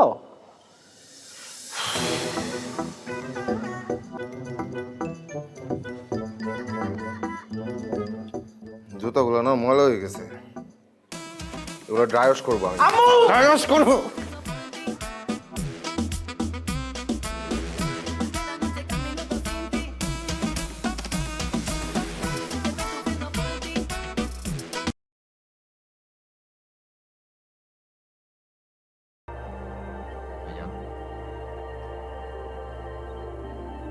Rồi, qua ngày quỷ nhờ.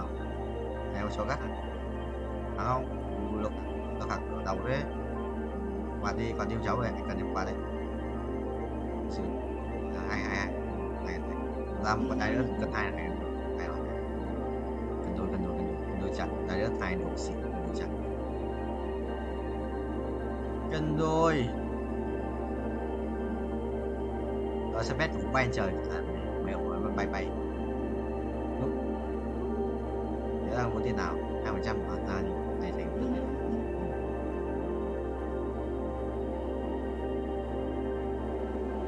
các bạn ơi cho tôi không phải tầm vẫn 70 kg và 92 và 20 và 33 và không not instance interaction justification speculation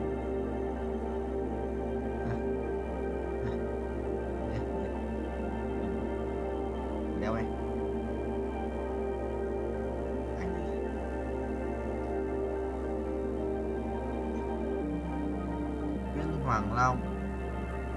Hoàng Long chụp ảnh với cả Tờ Linh. Tôi qua ý này sốt của một cơm.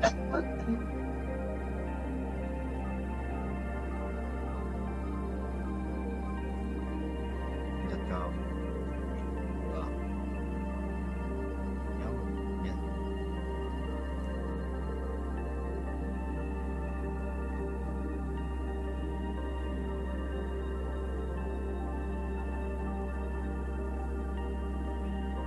Làm gì đây nữa? Rồi quá.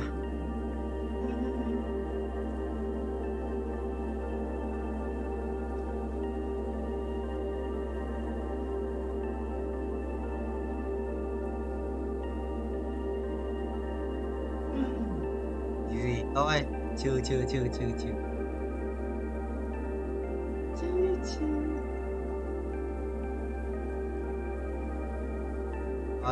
Biết gì chúc cái Tuấn.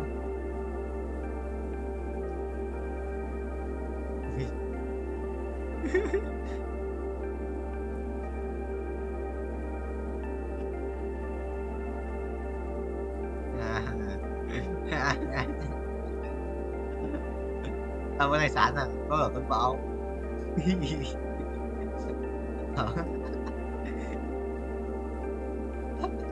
Muốn cái gì cơ? Mày muốn cái gì?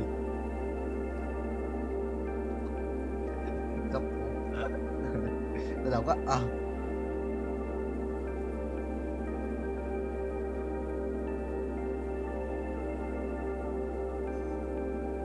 Ra quân cảnh vậy, thậm chí một lúc vui ơi, nếu sao thua mỗi giao lính á, tôi đâu thắng hết. Anh cần một quân một nhân khác. Là một người khác.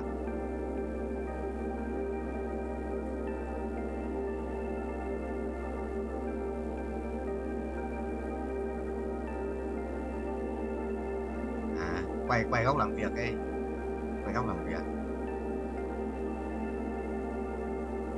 Đây ơi, đây nó quay là đây là cái máy mà bố quay YouTube.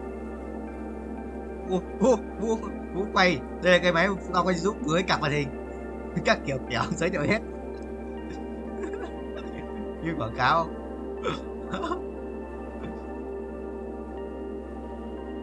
7/6 chưa đâu.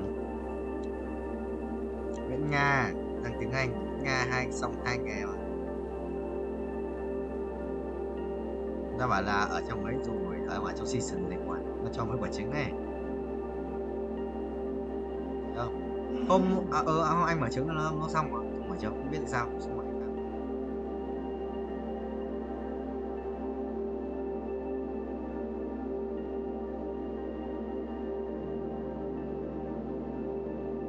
Không biết lắp cái gì luôn để thì đồ này nếu lắp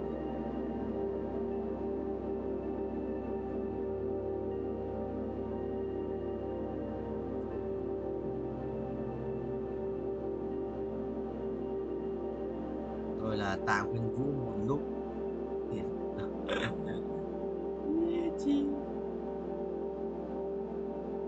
phải chưa không nhớ à vì vai một movie mấy cái xa sự quỷ ấy đấm Đến rồi, thôi thôi.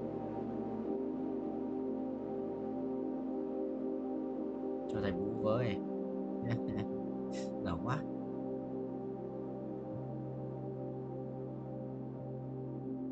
Còn lấy cái đéo trong mày không vậy? Anh nhớ biết đánh cái gì luôn đấy. Chán quá. Chán quá, để biết đánh cái gì. Ôi, vui tập hả? Ok, mà lùi ơi.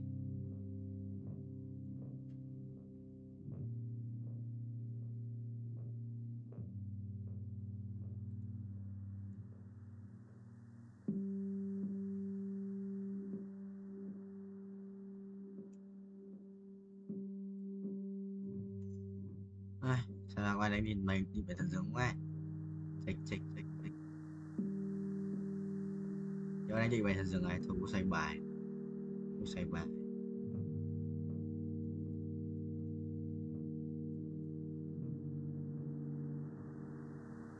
Không bơ lui.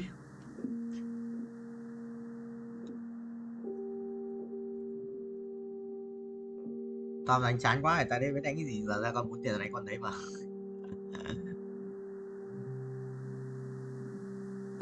Tao đợi, tao cứ cho nháp môi xong rồi ra con gì đánh con đấy, đánh cái bài đấy.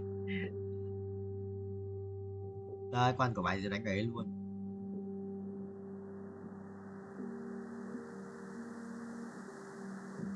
Tượng kinh ấy, nhưng mà cút.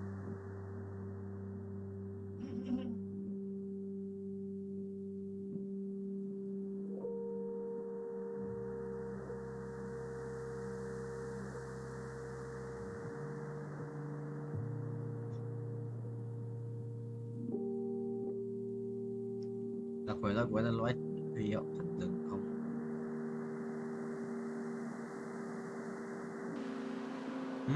Đúng rồi, để chơi rồi lốc bằng một thứ. Nhưng mà ngôn ngữ không phải tiếng Việt.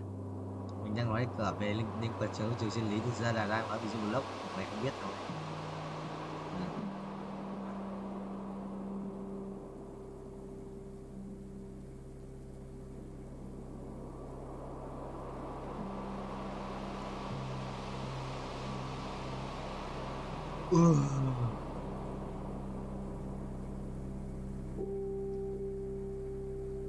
Còn không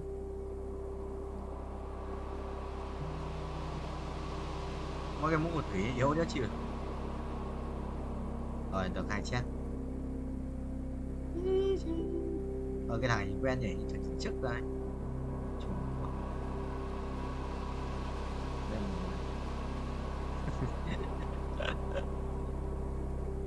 phải không? Phải không? Bữa con nuôi. Phải không?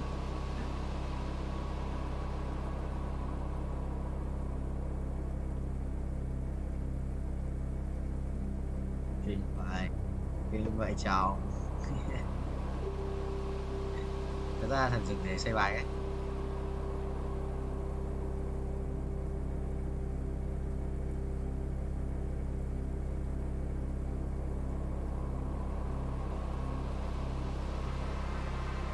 À.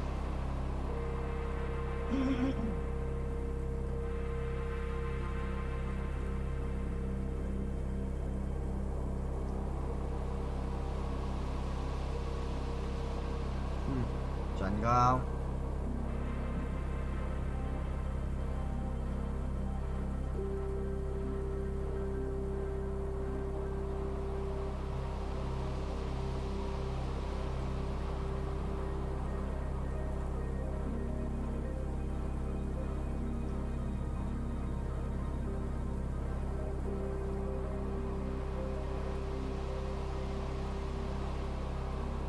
Chị na.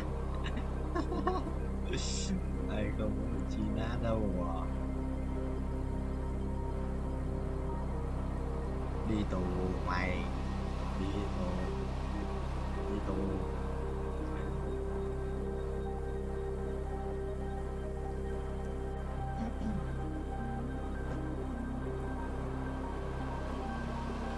Mày đi tù. Mày chơi.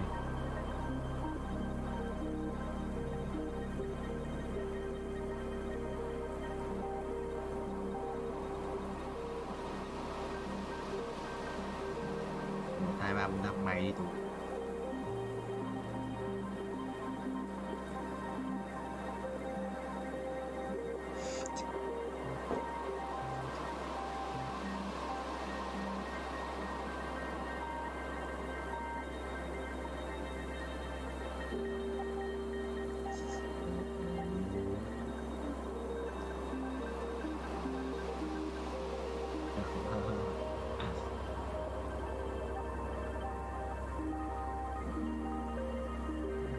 mới là ông anh đấy à quỷ chả mày biết coi chuyện không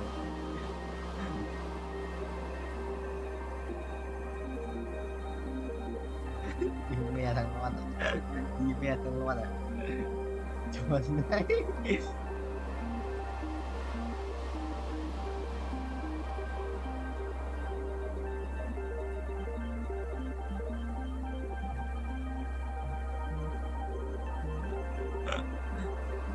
rồi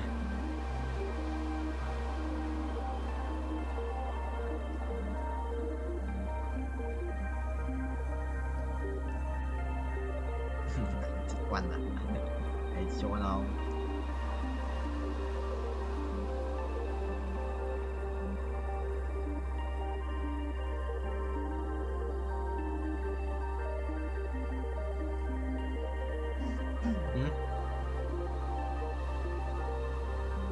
găm mình đầy găm mày em pha một tí đầy găm rồi đâu gieo rồi vì mất một lần mà nhiều găm ấy thì mất nhiều găm cực